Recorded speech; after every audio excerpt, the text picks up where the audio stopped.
தமிழ் உறவுகளுக்கு வணக்கம். வாங்க கதைக்கு போகலாம். அத்தியாயம் 1. ப்ளீஸ் என்றாள் ராதிகா. அவளுடைய கண்கள் கொஞ்சின.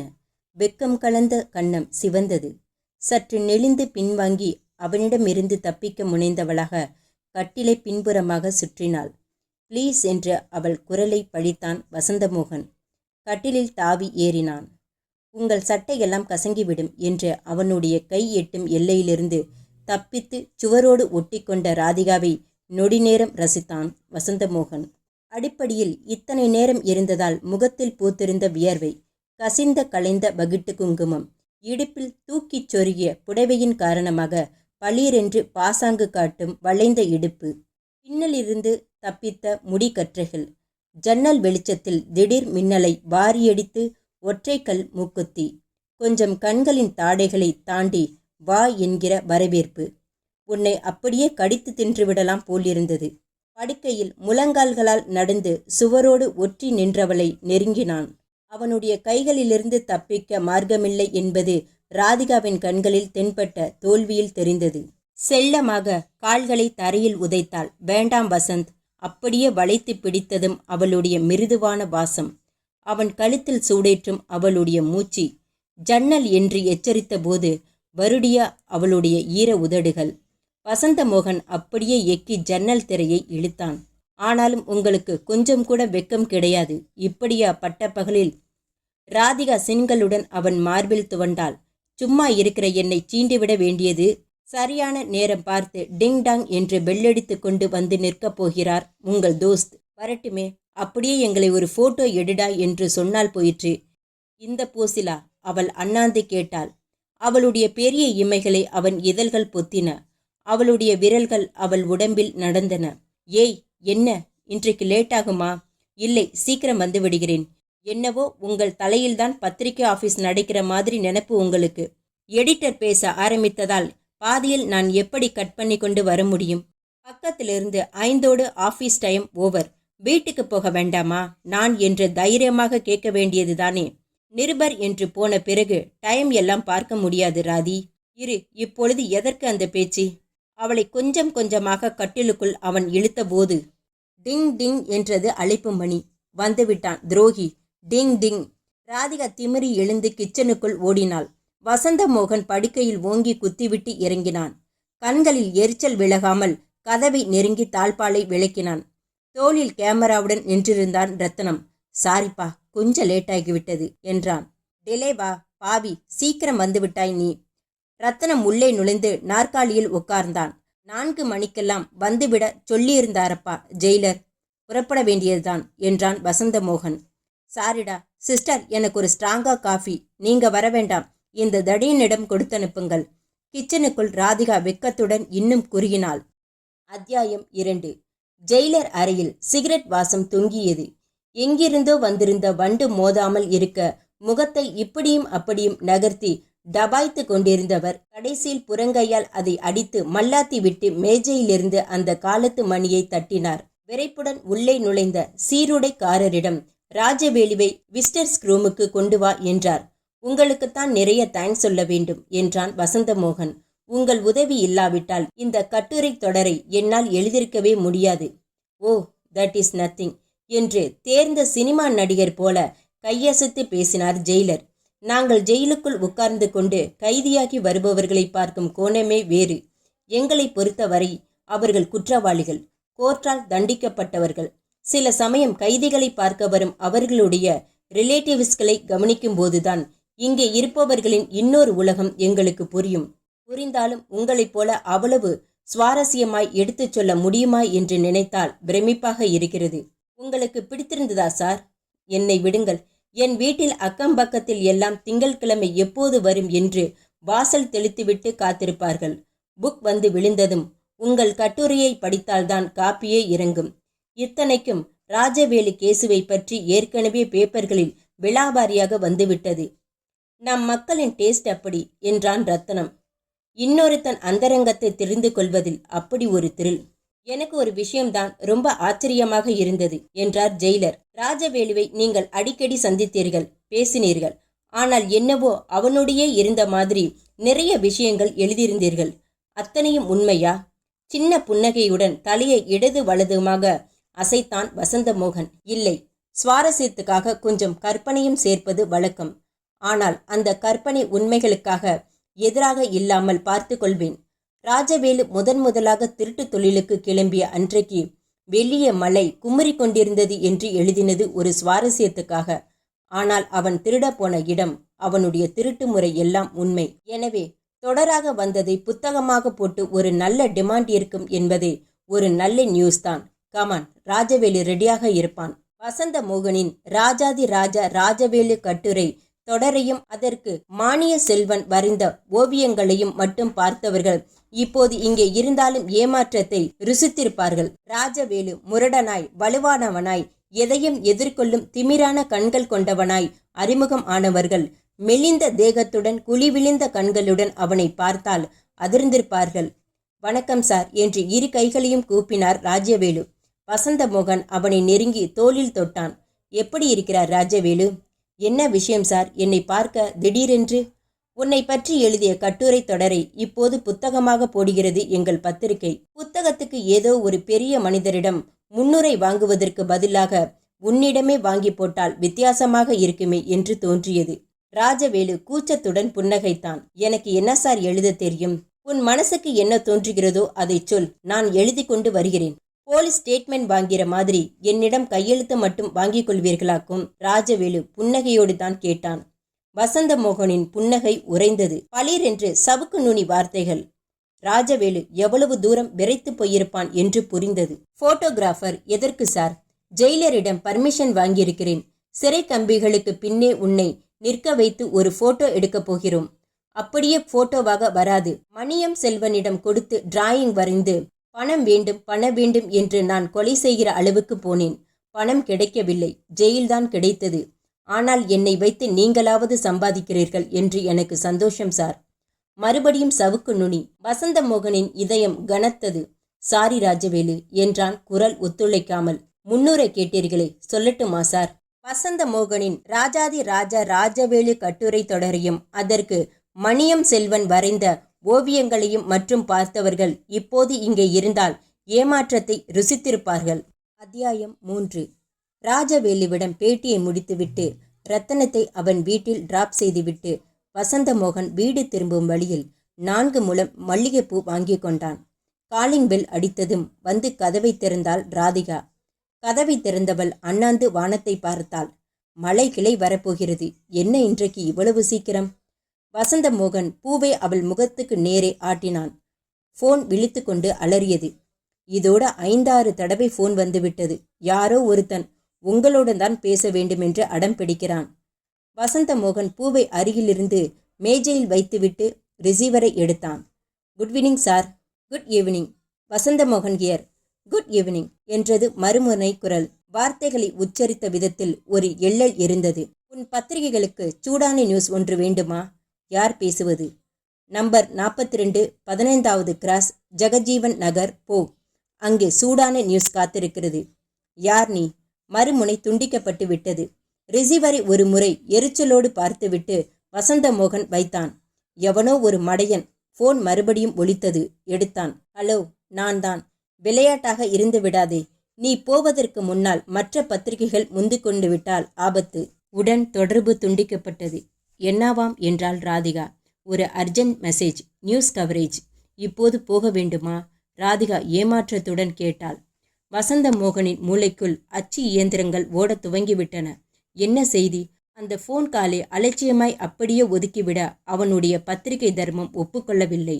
எவ்வளவு சீக்கிரம் முடியுமோ அவ்வளவு சீக்கிரம் வந்துவிடுகிறேன் ராதி என்றான். அவசரத்துக்கு அவனை எடுக்கும் போட்டோக்களுக்கான சின்ன பாக்ஸ் கேமராவை எடுத்து மாட்டிக்கொண்டான். ஸ்கூட்டர் சாவியை தொட்டு பார்த்து பாக்கெட்டில் உறுதி செய்து கொண்டு கிளம்பினான். ஜெகஜீவன் நகர் 15வது கிராஸ். ஒரே ஒரு சோன் பப்படி வண்டி மணியடித்து கொண்டு பெட்ரோமாக்ஸ் வெளிச்சத்தால் நீளமான நிழல்களை தீட்டி கொண்டு கடந்து போனது. மற்றபடி இருட்டு. ஸ்கூட்டரை தெருமுனையிலேயே நிறுத்தினான் வசந்தமோகன். இதயத்துக்குள் வெற்றென்று வண்டு பறந்தது. வீட்டு நம்பர்களை பார்வையிட்டு கொண்டு மெல்ல நடந்தான். நம்பர் 42. குப்பை தொட்டி நாய் நிமிர்ந்து பார்த்தது. ஒரு பூனை காம்பவுண்ட் சுவரிலிருந்து குதித்து ஓடியது. புற்களை மிதித்து சப்தி கொண்டு ஒரு பெருச்சாளி விரைந்தது. வசந்தமோகன் அழைப்பு மணியை அழுத்தினான். உள்ளே மணி அடித்தது, மணி அடித்தது, மணி அடித்தது. யாரும் திறக்க வரவில்லை. கதவை தொட்டான். தாளிடப்படாமல் இருந்தது. திறந்து கொண்டது. ஹாலில் வெளிச்சமில்லை. அதை அடுத்திருந்த படுக்கையறையிலிருந்து திறந்து கிடந்த கதவு வழியே மசமசப்பான வெளிச்சம். வசந்தமோகன் அந்த கதவை நெருங்கினான். ஒரு புறம் மனது போலீஸுக்கு ஃபோன் செய் என்று தவித்தது. இன்னொரு புறம் பத்திரிகைக்காரா, போலீஸ் வந்து ஆக்கிரமித்தால் உனக்கு இந்த சுதந்திரம் இருக்காது, இப்போதே ஆராய்ந்து விடு என்று மனம் சபலப்பட்டது. நிச்சயம் ஏதோ அசம்பாவிதம் நடந்துவிட்டது போன்றதொரு அதிர்வு காற்றலையிலேயே கலந்திருந்தது. படுக்கை அறையை நெருங்கினான். கதவு திறந்திருந்தது. திரைத்துணி காற்றில் ஆடியது. உள்ளே மின்விசிறி ஓடிக்கொண்டிருந்தது. கட்டில் காலியாக இருந்தது. எவனாவது முட்டாள் கலாட்டாவாக ஃபோன் செய்தானா? பெட்ரூமுக்குள் நுழைந்தான். மேஜை மீது திறந்து வைத்த புத்தகம் ஒன்று. மேஜை விளக்கு வெளிச்சம்தான் அடுத்த அறைக்குள்ளும் ஊடுருவி இருந்தது. பாத்ரூம் கதவு வெளிப்புறம் தாளிடப்பட்டிருந்தது. நுனி விரல்களால் நடந்தான். திறந்தான். உள்ளே இருட்டாய் இருந்த போதிலும் அரைகுறை வெளிச்சத்தில் சின்னதொரு மின்னல் அடித்தது. முகத்தை சற்று நகர்த்தி வெளிச்சத்தை சரியானபடி அனுமதித்த போது அது ஒரு வாட்ச் என்று தெரிந்தது. அந்த வாட்சை அணிந்திருந்த கை பாத்ரூமின் ஸ்பார்டெக் தளத்தில் தளர்ந்து கிடந்தது. வசந்தமோகன் விளக்கை போட்டான். குப்பென்று நெஞ்சை அடைத்தது. கீழே ஒரு ஆண் கண்ணா பின்னாவென்று மடங்கி விழுந்திருந்தான். அவனுடைய மண்டை பின்புறம் பிளந்து ரத்தம் குளமிட்டிருந்தது. வசந்தமோகன் எதையும் தொடாமல் பின்வாங்கினான். அவனுக்கு ஃபோன் செய்தது யார்? திடீரென்று பெட்ரூமிலிருந்து ஃபோன் அடிக்க துவங்கியது. வசந்தமோகன் திடுக்கிட்டான். ஃபோன் நின்றது. மறுபடி அடித்தது. வா, வந்து எடு என்று அவனுக்கு அதில் ஒரு செய்தி இருப்பது போல் தோன்றியது. வசந்தமோகன் கைக்குட்டையை போட்டு ரிசீவரை எடுத்தான். காதில் படாமல் வைத்து கொண்டான். ஹலோ. அதே குரல்தான். நான் தான் என்றான் வசந்தமோகன். என் வேலையை பார்த்தாயா? எவ்வளவு சுத்தமாக இருக்கிறது. போன மாதம் வேளச்சேரியில் மோட்டார் சைக்கிளில் போன ஒருத்தனையும் இதே மாதிரி அடித்து தூக்கி போட்டது நான் தான். யார் நீ? புது ஹீரோ. உனக்கு எதற்கு ஃபோன் பண்ணி பேசினேன் என்று நினைக்கிறாய்? ராஜவேலுவை பற்றி கட்டுரை தொடர் எழுதி பரபரப்பாக்கியவன் நீதான். ரஜினிகாந்த் கமல்ஹாசனை எல்லாம் விட அவன் ரொம்ப பாப்புலர் ஆனதற்கு நீதான் காரணம். இனிமேல் உன் கதைக்கு நான் தான் ஹீரோ. என்னை பற்றி எழுது. ஒவ்வொரு பட்டி தொட்டியிலும் என்னை பற்றி தான் பேச வேண்டும். அந்த அளவுக்கு என்னை பிரபலமாக்கு. யார் நீ? என் பெயர் என்னவென்று உன்னிடம் நான் சொல்லப் போவதில்லை. புனைப்பெயர் ஒன்றை பொதுவாக வைத்துக்கொள்வோம். புகையும் துப்பாக்கி. நன்றாக இருக்கிறதா? இதோ பார், இது முட்டாள்தனம். போலீஸுக்கு ஃபோன் செய். கொலையை பற்றி சொல்ல வேண்டுமானால் சொல். ஆனால் நான் உனக்கு ஃபோன் பண்ணியதை பற்றி, உன்னுடன் ஃபோன் பேசியதை பற்றி எதுவும் சொல்லாதே. சொன்னால்? மறுமுனை எல்லலாகச் சிரித்தது. சொன்னால் என்னுடைய அடுத்த பழி ஒரு இளம் மனைவி. அவள் பெயர் ராதிகா. தொடர்பு துண்டிக்கப்பட்டு விட்டது. வசந்தமோகன் வியர்த்திருந்தான். ஃபோனை வைத்தான். மனதினுள் இனம் புரியாத கிளி எழுந்து ஸ்பிரிங் போல நடமாடியது. வீட்டுக்கு டயல் செய்தான். Radhika, are you alright? ஏன் வசந்த்? கதவை பூட்டி வைத்துக்கொள். கதவை தட்டுவது நான் தானா என்று கவனித்துவிட்டு திற. வேறு யார் வந்தாலும் திறக்காதே. ஃபோனில் யாருடனும் பேசாதே. என்ன வசந்த், என்ன ஆயிற்று? நேரில் சொல்கிறேன். ரிசீவரை வைத்தான். அந்த ஆரம்ப வினாடியிலேயே அவனுக்கு ஒரு விஷயம் தெளிவாகி இருந்தது. அவனுக்கு ஃபோன் செய்தவன், இந்த வீட்டில் ஒரு கொலையை செய்தவன் நிச்சயம் ஆரோக்கியமான மூளைக்கு சொந்தக்காரன் இல்லை. ஒரு கொலை நடந்த இடத்துக்கு போலீஸ் அழைத்த பின் போய்தான் அவனுக்கு பழக்கம் இருந்தது. கொலையை சந்திக்கும் முதல் ஆளாக அவன் இருந்ததில்லை. அந்த அனுபவத்தை இழக்க அவனுக்கு மனம் வரவில்லை. பாத்ரூம் வாசலில் நின்று அவனுடைய கேமரா அனுமதித்த கோணத்தில் புகைப்படம் எடுத்தான். வீட்டின் உட்புறத்தின் பகுதிகளையும் 4-5 கோணங்களில் கிளிக் செய்தான். லெட்டர்களை சொருகி வைத்திருந்த இடத்தில் ஒரு கவரை எடுத்தான். பெயரை படித்தான். திருநாவுக்கரசு. அலமாரிகளை கண்களால் மேய்ந்தான்.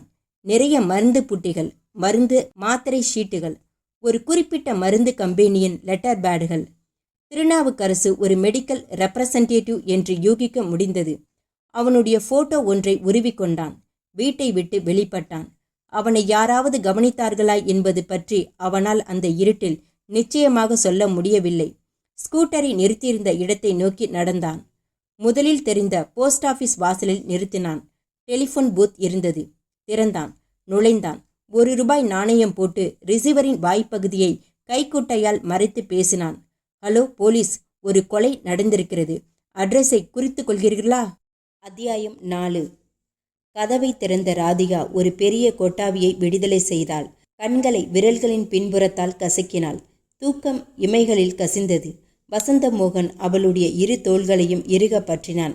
Rathi, are you alright? என்றாள். அப்படியே அவன் மார்பில் சாய்ந்து கொண்டாள். தூக்கம் இமைகளை மூடியிருந்தது. குழந்தையை சுமப்பது போல் அவளை மெல்ல சுமந்து போய் கட்டிலில் போட்டான். வசந்தமோகனால் அவன் பார்த்திருந்த கொலையை கவனத்திலிருந்து அழிக்க முடியவில்லை. போலீஸ் இந்த நேரம் வந்திருக்கும், பிணத்தை எடுத்திருக்கும். அரசாங்க ஆஸ்பத்திரியின் இரக்கமில்லாத கத்திகள் உடம்பை கூறு போட்டு செத்து போனதற்கான காரணத்தை மருத்துவ குறிப்புகளால் பழுப்பு காகிதத்தில் பதிவு செய்திருக்கும். கொலை செய்தவர்களுடன் நேரில் பேசியிருக்கிறான். தனியே பார்த்து கேள்வி கேட்டிருக்கிறான். ஆனால் அவையெல்லாம் ஜெயிலில் போலீஸ் பிடித்து கேள்விகள் கேட்டு கோர்ட்டுகள் தண்டித்த நிச்சயமான குற்றவாளிகளை பாதுகாப்புள்ள சூழ்நிலைகளில். ஆனால் இப்போது கொலை செய்தவனுடன் போனில் பேசியது இன்னும் உடம்பில் அதிர்வுகளாய் தேங்கியிருந்தது. அவன் முகம் தெரியாது, ஆனால் குரல் தெரியும். போலீஸ் கூப்பிட்டு அவன் சொல்ல வேண்டாமா? சொன்னால் அவனுடைய ராதிகாவை போலீஸ் காப்பாற்றாதா? வசந்தமோகனுக்கு நம்பிக்கை இல்லை. ராஜவேலுவை குற்றவாளி என்று அதி அழுத்தமாய் தீர்மானித்த பிறகு கூட அவனை பிடிப்பதற்கு போலீஸுக்கு 3 மாதங்களானதை அவன் மறந்துவிடவில்லை.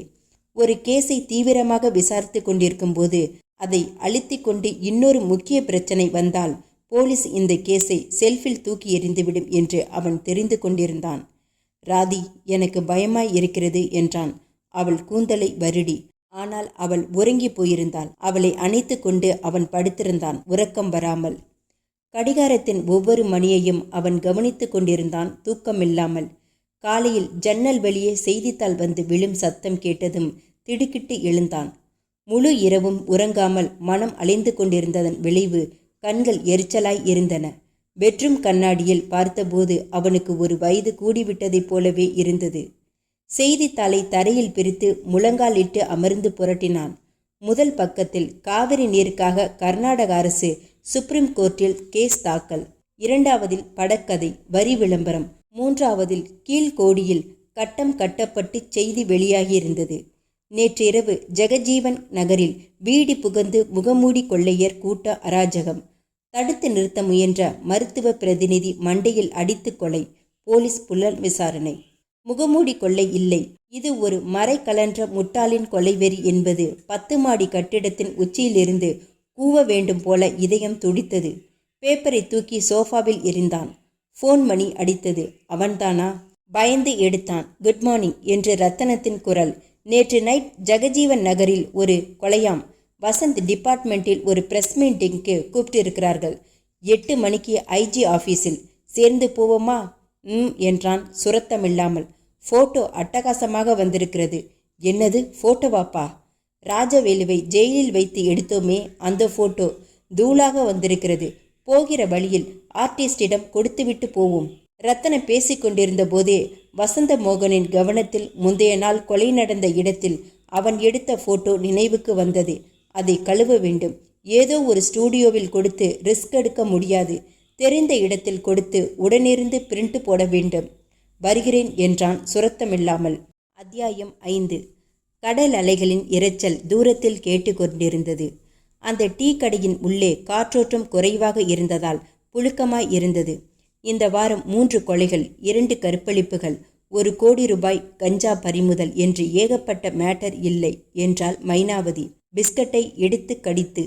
வாரம் ஒரு தடவை மீட்டிங் போட்டு போலீஸின் அறிக்கையை கொடுத்து விடுகிறார்கள் என்றான் ரத்தனம்.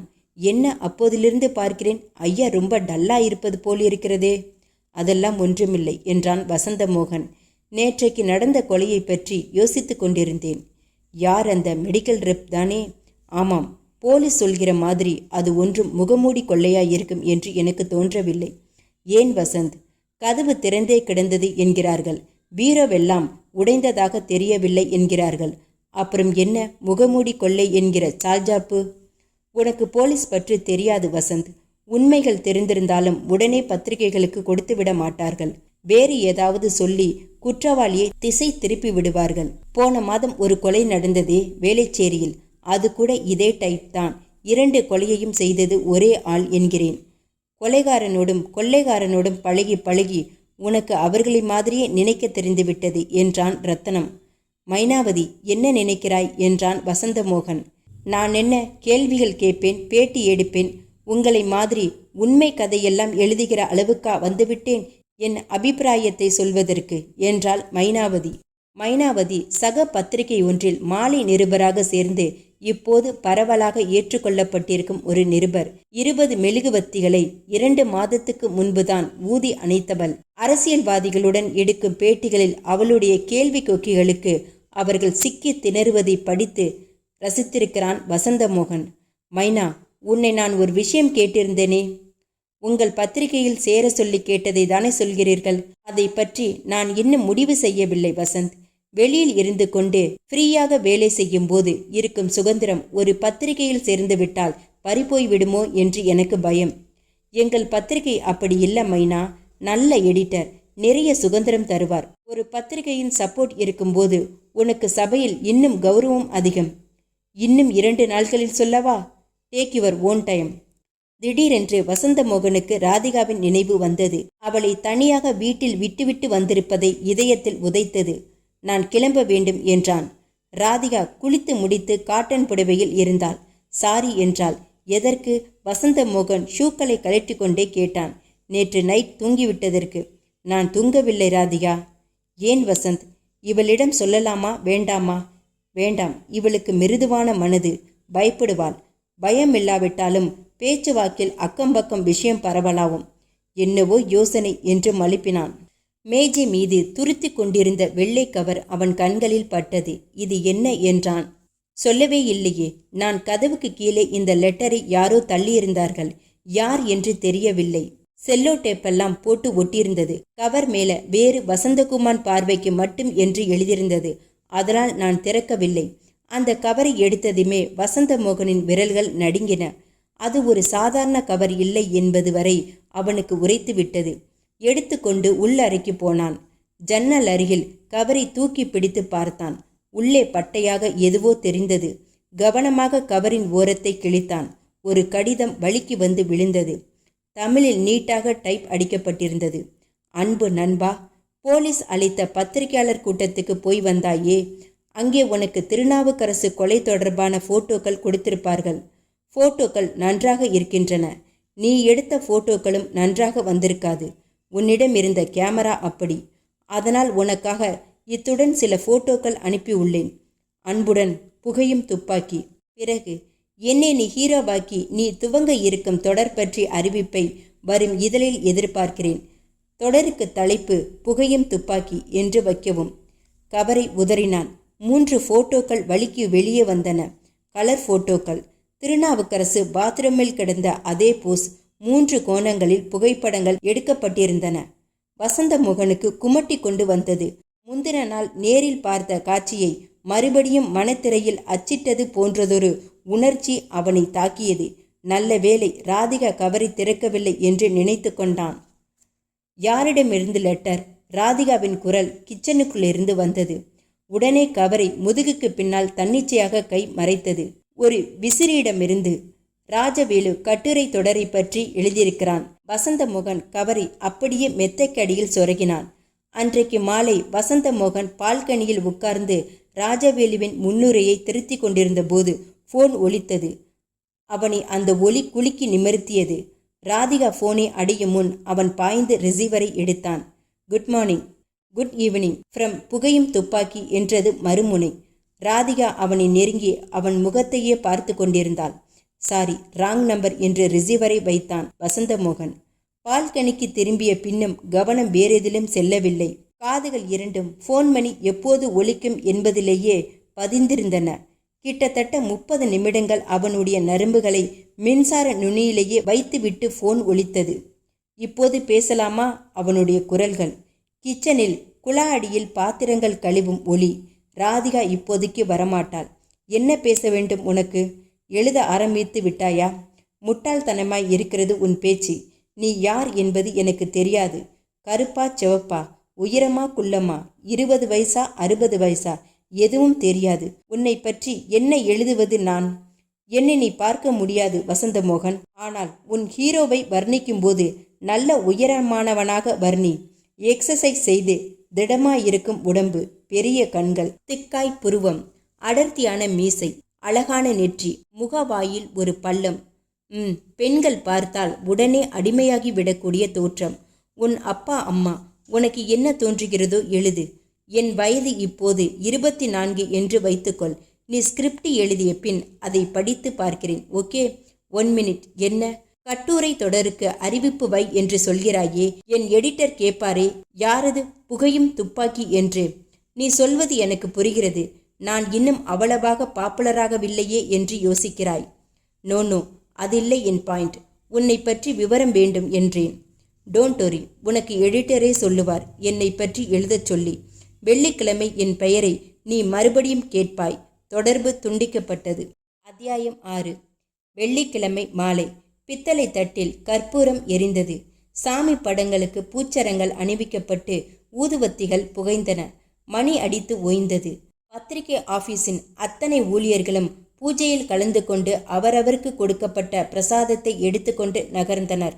வசந்த், உனக்கு ஃபோன் என்று எடிட்டர் கத்தினார். வசந்த மோகன் ரிசீவரை எடுத்தான். ஹலோ, நான் மைனாவதி பேசுகிறேன். எப்படி இருக்கிறாய் மைனா? அட்டகாசமாய். அப்புறம் நீங்கள் சொன்ன விவகாரத்துக்கு பதில் இன்றைக்கு சொல்லலாம் என்று தீர்மானித்து விட்டேன். Very good. என்ன முடிவு செய்தாய்? வேலையில் சேர்கிறாய் தானே? ஃபோனில் சொல்ல மாட்டேன், நேரில் சொல்கிறேனே. நான் வரவா, நீ வருகிறாயா? பொதுவான ஒரு இடத்தில் மீட் பண்ணலாமா வசந்த் சார்? எங்கே? ஹோட்டல் கீதப்பிரியா. எத்தனை மணிக்கு? இன்னும் அரை மணி நேரத்தில் வந்து விடுகிறேன் என்று உற்சாகத்துடன் ரிசீவரை வைத்தான் வசந்த மோகன். மைனாவதி கிரே நிறத்தில் ரோஸ் நிற பூக்கள் பிரிண்ட் செய்த கார்டன் ஷிப்பான் அணிந்திருந்தாள். பூனை ரோமம் போல் புசு புசு என்றிருந்த ஹேண்ட்பேக்கை தோளில் மாட்டிக்கொண்டாள். மணிக்கட்டை திருப்பி நேரத்தை பார்த்து கவலையுடன் ஒரு உச்சு கொட்டினாள். தெருவில் நடைபாதையோடு நடந்தபோது அவளுடைய உள்ளுணர்வு எச்சரித்தது. யாரோ அவளை பின்தொடர்ந்து வருகிறார் போல ஒரு உணர்வு. திரும்பி பார்த்தாள். ஒரு நிழல் டெலிஃபோன் பூத்துக்கு பின்னால் மறைந்தார் போலிருந்தது.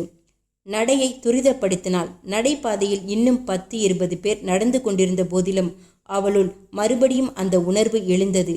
எவனோ ராஸ்கல் பின்தொடர்கிறான். தெருவிளக்குகள் எரிய துவங்கியிருந்தன. வானத்தில் மேகங்கள் கருப்பு கொடி போராட்டம் துவங்கியிருந்ததால் வெளிச்சம் காணாமல் போயிருந்தது. அதனால் நிச்சயம் சுலபமாய் பின்தொடர்பவனை உதறிவிட முடியும் என்று நம்பிக்கை அவளுள் பூத்தது. அடுத்த தெருவில் திரும்பியவுடன் தென்பட்ட கடையை ஏறிட்டாள். ரவிக்கி துணிகளை விற்பனை செய்யும் கடை. உள்ளே கூட்டம் அலைமோதி கொண்டிருந்தது. அந்த கூட்டத்தோடு சற்று நேரம் நின்றுவிட்டு மெல்ல வெளிப்பட்டாள். தொடர்ந்து வந்தவன் இந்த நேரம் அவளை தவறவிட்டிருப்பான். பின்னால் திரும்பி பார்த்து கொண்டே 2 அடி வைத்தவள் யார் மீதோ மோதினாள். அவளுடைய மென்மையான இடுப்பு பிரதேசத்தில் உலோகம் உரசியது. உன்னை தொட்டி கொண்டிருப்பது துப்பாக்கி. கத்தினால் தோட்டா உன் குடலை கிழித்துவிடும். நேராக நட. கிர் என்று கால் நுனியிலிருந்து உச்சந்தலை வரை மின்சாரம் சுழன்று ஏறியது. அவள் இந்த இளம் வயதில் இதுவரை துப்பாக்கியை நேரில் தொட்டு பார்த்ததில்லை. இப்போது இடுப்பில் அதன் முனையின் சுள்ளென்ற ஸ்பரிசம். அவளுள் கதம்பமாக உணர்ச்சிகள் பொங்கின. பயமும் பெண்மையின் சிலிர்ப்பும் ஒரு புறம் இருந்த போதிலும் ஒரு நிருபருக்கு எவ்வளவு அருமையான அனுபவம் இது என்று மனசு துள்ளியது. கார்கள் விரைத்து கொண்டிருந்த கடைவீதி. என் நெற்றியில் அவனுடைய மூச்சு, இடுப்பில் கிளுகிளுப்பூட்டும் துப்பாக்கி முனை. அவன் வார்த்தைகள் பற்ற வைத்த தீக்குச்சிகளாய் வெளியே விழுந்தன. என்றெல்லாம் பாக்கியங்களை அமைக்க துவங்கிவிட்டாள். அந்த பச்சை காரின் கதவை திற. அவர்கள் ஒரு பியட் காரை நெருங்கியிருந்ததை கவனித்தாள். 7744 என்று அதன் எண்களை அவசரமாக மனதில் அச்சு பதித்து கொண்டாள். கதவை அவன் கட்டளையிட்டபடி திறந்தாள். உள்ளே ஏறினாள். சாத்திய கதவுக்குள் சிகரெட் நொடி சூழ்ந்திருந்தது. அவனும் காருக்குள் ஏறினான். முன் இருக்கையை மறைத்து ஒரு திரை தொங்கியது. அதன் காரணம் அவளுக்கு புரிந்தது. முன் கண்ணாடி வழியாக யாரும் பின்சீட்டை பார்த்துவிடக் கூடாது என்று ஏற்பாடு. குனி. அவளுடைய 2 கைகளையும் பின்புறம் கட்டப்பட்டன. கால்கள் தனியே கட்டப்பட்டன. வாயை அடித்து அகலமான பிளாஸ்டர் ஒன்று ஒட்டப்பட்டது. மைனாவதிக்கு சந்தோஷமாய் இருந்தது. எப்பேற்பட்ட அனுபவம்! அவளுடைய கட்டுரைக்காக எத்தனை பத்திரிகைகள் போட்டி போடுகின்றன. கார் கிளம்பியது. ஆனால் அது எந்த திசையில் செல்கிறது என்பதை பார்க்க முடியாதபடி ஜன்னல்கள் ஏறியிருந்தன. முன்புறமும் பின்புறமும் துணித்திரைகள்.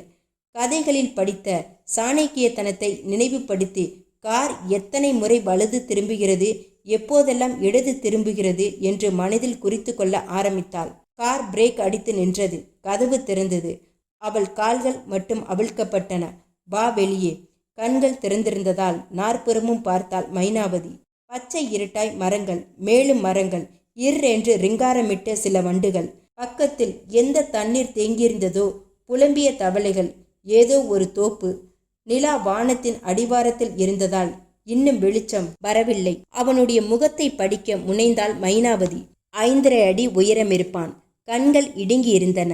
குறுகலான நெற்றி, தடித்த மூக்கு, மெல்லிய உதடுகள், வரிசை தப்பிய பற்கள் என்றெல்லாம் யூகம் பண்ணதான் வேண்டியிருந்தது. தெளிவாக தெரியவில்லை. உட்கார் என்று ஒரு மரத்தடியை காட்டினான்.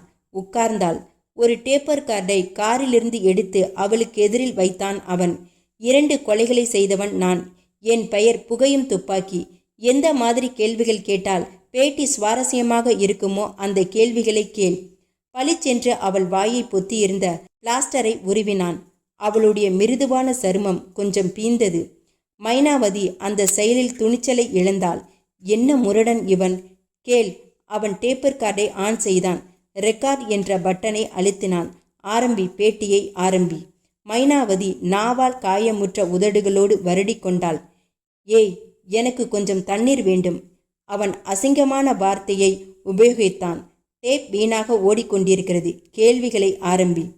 அவனுடைய குரலில் இருந்த வற்புறுத்தல் அவளுடைய தைரியத்தை உடைத்தது. கேள். அவள் கண்களில் நீர் சேர்ந்தது. உங்கள் பெயர்? சொன்னேனே, புகையும் துப்பாக்கி. வயது 24. அம்மா அப்பா? வேறு ஏதாவது கேள். என்னை எதற்காக கடத்தி வந்தீர்கள்? நீ அழகாக இருக்கிறாய். உன் உடம்பில் இந்த உடைகள் எல்லாம் நன்றாக இல்லை. அவற்றை கலற்றிவிட்டு உன்னை பார்க்க வேண்டும் போலிருந்தது. வெளிச்சத்தில் எல்லோர்க்கெதிரிலும் வேண்டாமே என்று தனியாக கூட்டி வந்தேன். அவனுடைய வாய் கோணிக்கொண்டது. கண்களில் பைத்தியக்காரத்தனம் கூடியிருந்தது. மைனாவதி அவனிடமிருந்து ஒடுங்க விரும்பினாள். என்னை ஒன்றும் செய்துவிடாது. அவன் கீழே வைத்திருந்த துப்பாக்கியை அவள் கவனித்தாள். ஆனால் 2 கைகளையும் பின்புறம் கட்டப்பட்ட நிலையில் அவளால் எதுவும் செய்ய முடியும் என்று தோன்றவில்லை. அவ்வளவுதானா பேட்டி என்று உருமினான். எத்தனை பேரை மடக்கி மடக்கி கேள்வி கேட்டிருக்கிறாய்? என்னை கேள். இல்லை, உங்கள் லட்சியம் என்ன? பத்திரிகைகளில் ஹீரோவாக வேண்டும் நான். தினம் என்னை பற்றி நியூஸ் வர வேண்டும். போலீசார் புகையும் துப்பாக்கியை பிடித்து விட்டார்கள் என்று நினைத்தபோது அவன் சாமர்த்தியமாக தப்பிவிட்டான் என்று அடிக்கடி நியூஸ் வர வேண்டும். இவனை பிடித்து கொடுத்தால் 10 லட்சம் பரிசு, 15 லட்சம் பரிசு என்று அறிவிக்க வேண்டும். அதற்காக மொத்தம் 25 கொலைகள் செய்யலாம் என்றிருக்கிறேன். 2ஐ முடித்து விட்டேன். 3வது யார் தெரியுமா? யார்? நீ. மைனாவதி மிரண்டாள். கைகளை அப்படியே பின்புறம் ஊன்றி எழுந்திருக்க முயன்று தடுமாறினாள். விழுந்தாள். அவன் அவள் புடவை தலைப்பை உருவினான். அவள் நோ என்று கத்தினாள். அத்தியாயம் 7. ஹோட்டல் லான்ச்சிலேயே மைனாவதிக்காக காத்திருந்தான் வசந்தமோகன். மணி 9 நெருங்கிவிட்டிருந்தது. சொன்ன நேரத்துக்கு வந்து விடுவாளாயிற்றே மைனாவதி. என்ன ஆயிற்று அவளுக்கு? வெகு நேரம் அவளுக்காக இங்கே காத்திருப்பது இன்னொரு குற்ற உணர்வை தோற்றுவித்தது. அங்கே ராதிகா தனியே இருப்பாள். எதற்கும் அவளோடு ஒரு தடவை ஃபோன் பேசிவிடலாம் என்று தீர்மானித்தான். எங்கே இருக்கிறீர்கள் என்று கூவினாள் ராதிகா. உங்களுக்கு 5 நிமிடத்துக்கு ஒரு தரம் ஃபோன் வந்து கொண்டிருக்கிறது. நீங்கள் வந்துவிட்டீர்களா என்று கேள்வி கேட்டு. யாரிடமிருந்து? இன்ஸ்பெக்டர் பால்ராஜ் என்று சொன்னார். உங்களை காண்டாக்ட் பண்ண சொல்லி ஒரு ஃபோன் நம்பர் கொடுத்திருக்கிறார். சொல். இன்ஸ்பெக்டர் பால்ராஜ் சிகரெட்டை காலடியில் போட்டு நசுக்கினார். எங்கே போயிருந்தீர்கள் இத்தனை நேரம்? அவர் குரல் கடுமையாக இருந்தது. ஏன் இன்ஸ்பெக்டர்? வசந்தமோகனின் இரத்த குழாய்களுக்குள் நடுக்கம் ஓடிக்கொண்டிருந்தது. இந்த ஹேண்ட்பேக் யாருடையது என்று தெரியுமா? தெரியும். மைனாவதியிடம் இதை பார்த்திருக்கிறேன் இன்ஸ்பெக்டர். அவளுக்கு ஏதாவது? யார் மைனாவதி? பத்திரிகை நிருபர். தொழிலுக்கு புதிது. எந்த தொழிலுக்கு? இன்ஸ்பெக்டர், மிஸ்டர் வசந்தமோகன் என்னிடம் கத்துவதில் அர்த்தமில்லை. மைனாவதியை உங்களுக்கு எப்படி தெரியும்? 2 பேரும் நிருபர்கள். என் பத்திரிகையில் சேர்ந்து விடச் சொல்லி அவளிடம் கேட்டிருந்தேன். இன்று முடிவு சொல்வதாக சொல்லியிருந்தாள். அதற்குள் அவளே முடிந்து விட்டாள். இன்ஸ்பெக்டர், 7:30 மணிக்கு எங்களுக்கு ஃபோன் வந்தது. மேடவாக்கம் தாண்டி ஒரு தோப்பில் ஒரு பெண்ணின் பிணம் கிடப்பதாக. அங்கே அவள் கிடந்தாள். உடைகள் இல்லாமல், உடம்பெங்கும் நகக்கீரல்களுடன். My God! வசந்தமோகன் தலையை 2 கைகளாலும் பிடித்து கொண்டான். அவளுடைய தொடைகளுக்கு நடுவில் இருந்தது ஹேண்ட்பேக். ஹேண்ட்பேக்கில் உங்களுடைய பெயர் இருந்தது, அட்ரஸ், ஃபோன் நம்பர் எல்லாமே இருந்தது. என்னது, செத்து விட்டாளா இன்ஸ்பெக்டர்? பின்மண்டையில் ஓங்கி அடித்து கபாலம் உடைக்கப்பட்டிருக்கிறது. வசந்த மோகனின் உதடுகள் பிதுங்கின. வாய்விட்டு அழுகை தம்பித்தது. அவளுடைய ஹேண்ட்பேக்கில் இன்னொரு கடிதம் கிடைத்தது. பார்க்கிறீர்களா? இன்ஸ்பெக்டர் திருப்பி காட்டிய காகிதத்தை கண்ணீருடனே தெளிவில்லாமல் பார்த்தான் அவன். என் இனிய போலீஸ், இது என் 3வது கொலை. 4வது கொலை இந்த 18ஆம் தேதி. 5வது கொலை 26ஆம் தேதி. எங்கே, யாரை கண்டுபிடியுங்கள் பார்க்கலாம். அன்புடன், புகையும் துப்பாக்கி. யார் இந்த புகையும் துப்பாக்கி? உங்களுக்கு தெரியுமா? எனக்கு தெரியாது. வசந்த மோகன் தடுமாறினான். கொலைகாரன் ஏற்கனவே சொல்லியிருந்தான், வெள்ளிக்கிழமை அவன் பெயரை பாப்புலராக்கி விடுவதாக. அதற்காகத்தான் இது. இன்றைக்கு சாயந்தரம் நீங்கள் எங்கே இருந்தீர்கள்? ஹோட்டல் கீதப்பிரியாவில் லான்ச்சில் 6:30 மணியிலிருந்து காத்திருந்தேன் மைனாவதிக்காக. ஏன்? அங்கே நாங்கள் சந்திப்பதாக ஏற்பாடு. நாம் இப்போது உங்கள் வீட்டுக்கு போகிறோம். ஏன் இன்ஸ்பெக்டர்? உங்கள் வீட்டை சோதனை போட்டு பார்க்க. Inspector, what you mean? செத்து கிடந்தவள் பர்சில் உங்கள் பெயர்தான் இருந்தது நண்பா. போலீஸின் கடமை. கமான். இன்ஸ்பெக்டரை பார்த்ததும் ராதிகா புருவத்தை தூக்கினாள். வசந்த மோகன் 2 வரிகளில் விவரங்களை விளக்கினான். வசந்த மோகனின் அடிமனதில் கடிகாரம் வேகம் பிடித்திருந்தது. பெட்ரூமில் இன்ஸ்பெக்டர் சோதனையிடாமல் இருக்க வேண்டுமே என்ற டென்ஷன் அவன் இரத்த அழுத்தத்தை ஏற்றியிருந்தது. பால்ராஜ் ஒரு ஒழுங்குமுறையுடன் சோதனையை துவங்கினார். புகழேந்தி என்று விழித்தார். அவருக்கு எதிரே விரைப்பாக வந்து நின்ற கான்ஸ்டபிளுடைய மூக்கில் கண்ணாடி தொங்கியது. புகழேந்தி, நீ பெட்ரூமை செக் பண்ணு. கான்ஸ்டபிள் வாத்து போல கால்களை பதக் பதக் என்று வைத்து நடந்தார். படுக்கை அறைக்குள் நுழைந்தார். வசந்த மோகன் அவருக்கு பின்னால் படபடக்கும் நெஞ்சோடு போனான். அலமாரி, அப்புறம் மேஜை, பிறகு கட்டில். கட்டிலுக்கு அடியில் குனிந்து பார்த்த கான்ஸ்டபிள் அடுத்ததாக படுக்கையை இழுத்து கீழே போட்டார். வசந்த மோகனின் மூச்சு நின்று போனது. அங்கே அவன் வைத்த அந்த கவரை காணவில்லை. கான்ஸ்டபிள் நிமிர்ந்தார். அடுத்த அறைக்குள் நுழைந்தார். வசந்த மோகன் ராதிகாவை ஏறிட்டு பார்த்தான். அவள் பார்வையை நகர்த்தி கொண்டாள். இன்ஸ்பெக்டர் பால்ராஜின் குரல் வந்தது. வசந்த மோகன், நீங்கள் எதுவும் மறைக்கவில்லை என்று நினைக்கிறேன். எதை சந்தேகப்படுகிறார் இவர்? மறுபடியும் கேள்வி கேட்க. மறைப்பதற்கு என்ன சார் இருக்கிறது? என் பத்திரிகையில் வேலைக்கு சேர்வதற்காக அவளை வரச் சொல்லியிருந்தேன். அதற்காக மீட் பண்ணுவதாகவும் இருந்தோம். அதனால் அவள் ஹேண்ட்பேக்கில் என் பெயரும் ஃபோன் நம்பரும் இருந்திருக்கும். நீங்கள் என்னை எதற்காக சந்தேகப்படுகிறீர்கள் என்றே எனக்கு புரியவில்லை. இப்பொழுதெல்லாம் கொலை நடந்து 2 மணி நேரம் கோட்டை விட்டால் கூட கொலைகாரன் தப்பி விடுகிறான். அப்புறம் அவன் முகத்தை போஸ்டர் அடித்து ஒட்டி கொண்டிருக்க வேண்டியிருக்கிறது. அதனால் நான் எந்த சான்ஸும் எடுத்துக்கொள்ள விரும்பவில்லை. தட்ஸ் ஆல் என்ற இன்ஸ்பெக்டர் பால்ராஜ், நீங்கள் என்னுடன் மார்ச்சுவரி வரை வருகிறீர்கள், மைனாவதியை அடையாளம் காட்ட என்றார். இரவு 12 மணிக்கு மேல் வசந்த மோகன் வீடு திரும்பினான். ராதிகா தூங்காமல் விழித்திருந்தாள். என்ன ஆயிற்று? வசந்த மோகன் கண்கள் கலங்கின. இன்றைக்கு முடிவு சொல்கிறேன் என்று சொல்லியிருந்தாள். சின்ன பெண். அவள் அம்மாவும் அப்பாவும் குமுறி குமுறி அழுத அழுகை இன்னும் என் கண்களிலேயே நிற்கிறது என்றாள். யார் அது புகையும் துப்பாக்கி? திடுக்கிட்டு நிமிர்ந்தான். இன்றைக்கு கட்டிலில் மெத்தை உரை மாற்றுவதற்காக மெத்தையை தூக்கிய போது பார்த்தேன் அந்த கவரை. நீ பார்த்தால் பயப்படுவாய் என்றுதான் உன்னிடம் காட்டவில்லை. போலீசிடம் கூட ஏன் சொல்லவில்லை? வசந்த மோகனின் நெஞ்சி நிறைய முட்டி மோதி கொண்டிருந்ததையெல்லாம் யாரிடமாவது அவிழ்த்து விட்டால்தான் நல்லது என்று அவனுக்கு தோன்றியது. ராதிகா, உன்னிடம் சில உண்மைகளை சொல்லப் போகிறேன் என்று ஆரம்பித்து அத்தனையும் சொல்லி முடித்தான். என்ன வசந்த், நீங்கள் கூடவா இந்த மிரட்டலுக்கெல்லாம் பயப்படுவது? போலீஸில் சொன்னால் அவர்கள் பார்த்து கொள்ள மாட்டார்களா? ஃபோன் மணி அடித்தது. பயந்து எடுத்தான். ஹலோ நண்பா, மைனாவதியை பார்த்தாயா? ராஸ்கல் என்று குமைந்தான் வசந்த மோகன். அவள் என்ன தப்பு செய்தாள்? நீதான் என்னை பற்றி விவரமெல்லாம் வேண்டுமென்றாயே. அவளோ பத்திரிகைக்காரி. ஒரு பேட்டி எடு என்றேன். முரண்டு பிடித்தாள். தப்பித்து போக பார்த்தாள். தவிர புகையும் துப்பாக்கி என்று என் பெயரை போலீஸுக்கு வேறு எப்படி பிரமாண்டமாக அறிமுகப்படுத்துவது? இரக்கமில்லாதவன் நீ. ஆனால் ஆசை உள்ளவன். அடுத்த இதழில் அறிவிப்பை எதிர்பார்க்கலாமா? முட்டாள்தனமாக பேசுகிறாய். உன்னை பற்றி எழுத ஆரம்பித்தால் எப்படி இந்த விவரங்கள் கிடைத்தன என்று போலீஸ் என்னை குடைந்து விடாதா? இன்னும் கொஞ்சம் நாள் போகட்டும். அப்படியானால் மைனாவதி கொலையாவது அட்டகாசமாக எழுது. என் பெயர் எல்லோர் மனதிலும் பதிய வேண்டும். மைனாவதி கொலை பற்றி என்னால் எழுத முடியாது. எழுதுகிறாய். அதில் என்னை பற்றி பிரமிக்கிற மாதிரி வர்ணிக்கிறாய். இன்னொரு புறம் என் கதையை எழுத ஆரம்பித்து விடு. இன்னும் 20 நாளில் என் பிறந்த தேதி வருகிறது. அப்போது அது புத்தகமாய் வெளியாக வேண்டும். உன் பயம் எனக்கு புரிகிறது. போலீஸில் உன்னை கேள்விகள் கேட்பார்களே என்று. அதற்குள் போலீஸுக்கு என்னை பற்றி கொஞ்சம் கொஞ்சமாய் விவரம் தந்துவிடுவேன். நீ எழுத மறுத்தால் மார்ச் வரைக்கும் மறுபடியும் போக வேண்டி வரும். உன் இளம் மனைவியின் உடலை அடையாளம் காட்ட. தொடர்பு துண்டிக்கப்பட்டது. ராதிகா அவன் தோலை அழுத்த பற்றினாள். போலீஸிடம்தானே போகக்கூடாது. நான் வேறு ஒரு இடம் சொல்லவா வசந்த்? என்ன இடம்? ஈகிள்ஸ் ஐ என்றாள் ராதிகா அவனுடைய முகத்தை உயர்த்தி ஆதரவாய் வருடிக்கொண்டே. அத்தியாயம் 8. நரேந்திரன் காஃபி கோப்பையை சத்தமில்லாமல் வைத்தான். வைஜெயந்தி மேஜை நுனியில் உட்கார்ந்து தன் கூந்தலை விரல்களால் உருவி முடிந்து கொண்டாள்.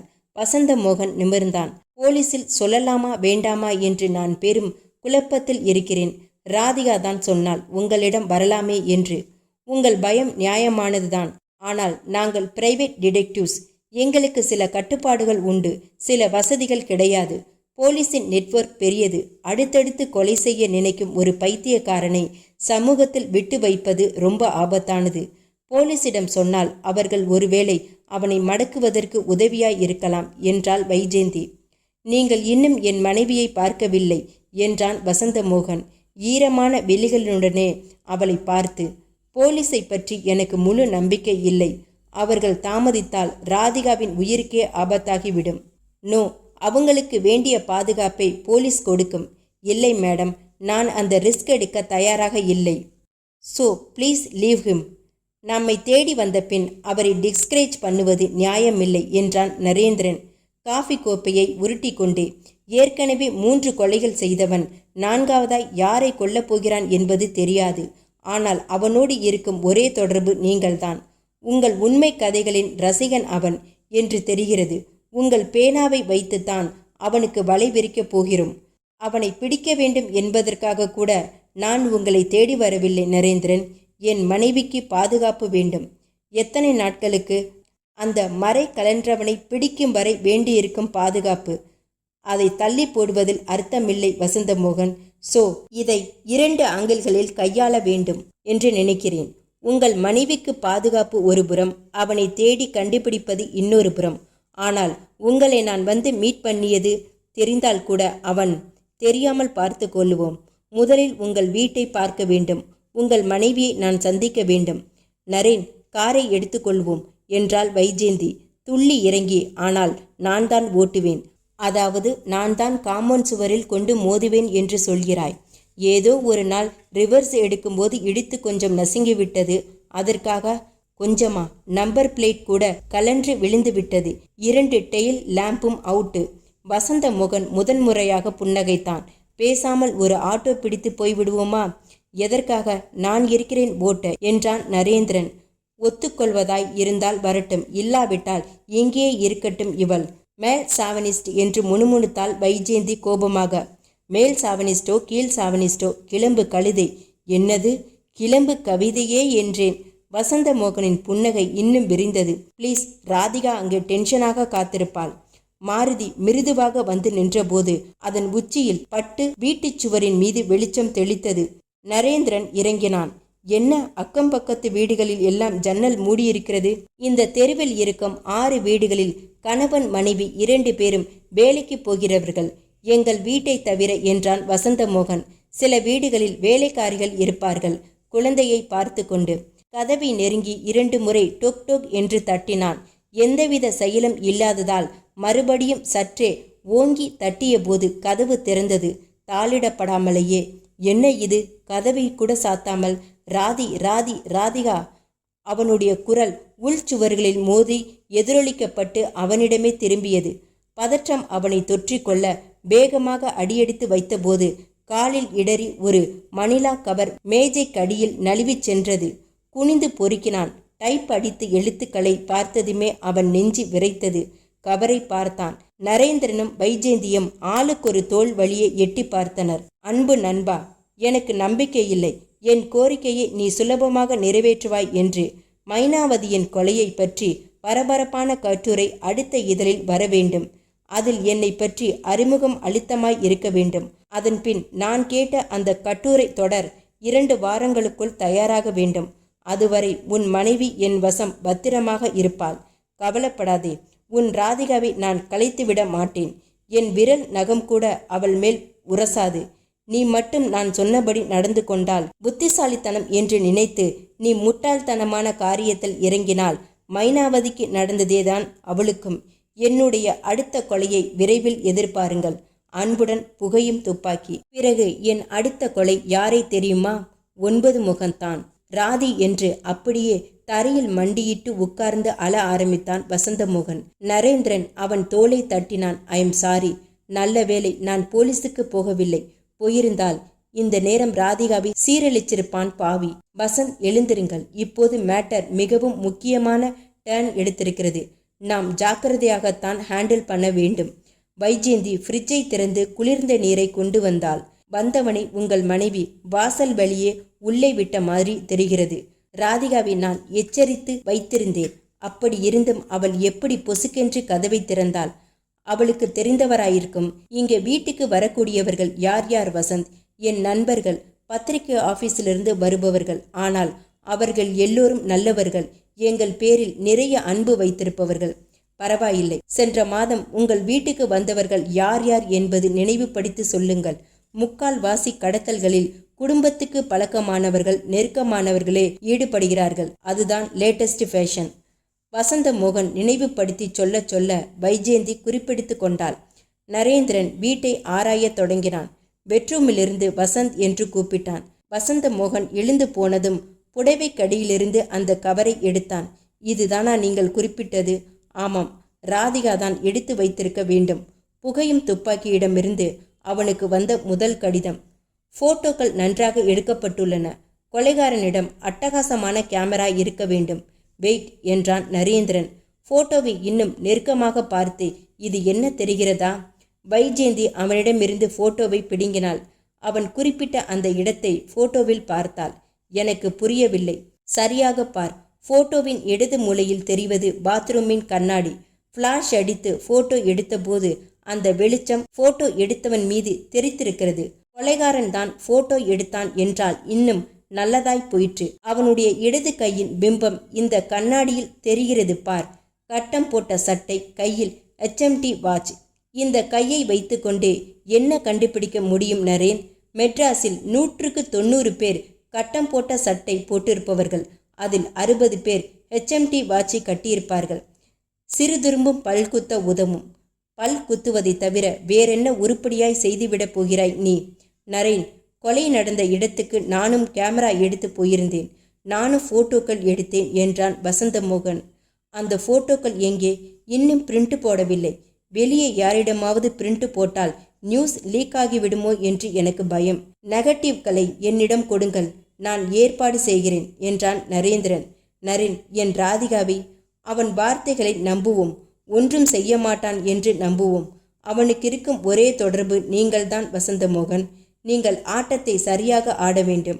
புகையும் துப்பாக்கி பற்றி மேட்டரை அடுத்த இஷ்யூவில் போடுங்கள். அவனுக்கு நம்பிக்கை வரட்டும். அவன் அடுத்த தடவை தொடர்பு கொள்ளும்போது அவனுடைய கதையை நீங்கள் எழுத ஆரம்பித்து விட்டதாக அவனிடம் சொல்லுங்கள். நரேன், எனக்கு இன்னொரு பிராமிஸ் வேண்டும். என்ன? தயவு செய்து போலீஸை இதில் இழுத்து விடாதீர்கள். எனக்கு ராதிகா முழுசாக வேண்டும். அக்கம் பக்கத்தில் கேட்பவர்களுக்கு கூட அவள் அம்மா வீட்டுக்கு போயிருக்கிறாள் என்றுதான் சொல்ல போகிறேன். கவலைப்படாதீர்கள், எந்த விவரமும் வெளியே லீக் ஆகாது என்றான் நரேந்திரன். இந்த கடிதங்களை நானே எடுத்து போகிறேன். மேஜை விளக்கு எரிந்து கொண்டிருந்தது. ஈர பஞ்சால் கண்களை நனைத்து சுறுசுறுப்பேற்றி கொண்டான் வசந்தமோகன். 17வது பக்கம் வந்துவிட்டான். கதை நன்றாக உருவாகுகிறது. நிச்சயம் இது புகையும் துப்பாக்கியை திருப்திப்படுத்தும். அவனுக்கு நம்பிக்கை இருந்தது. மேலும் எழுத துவங்கினான்.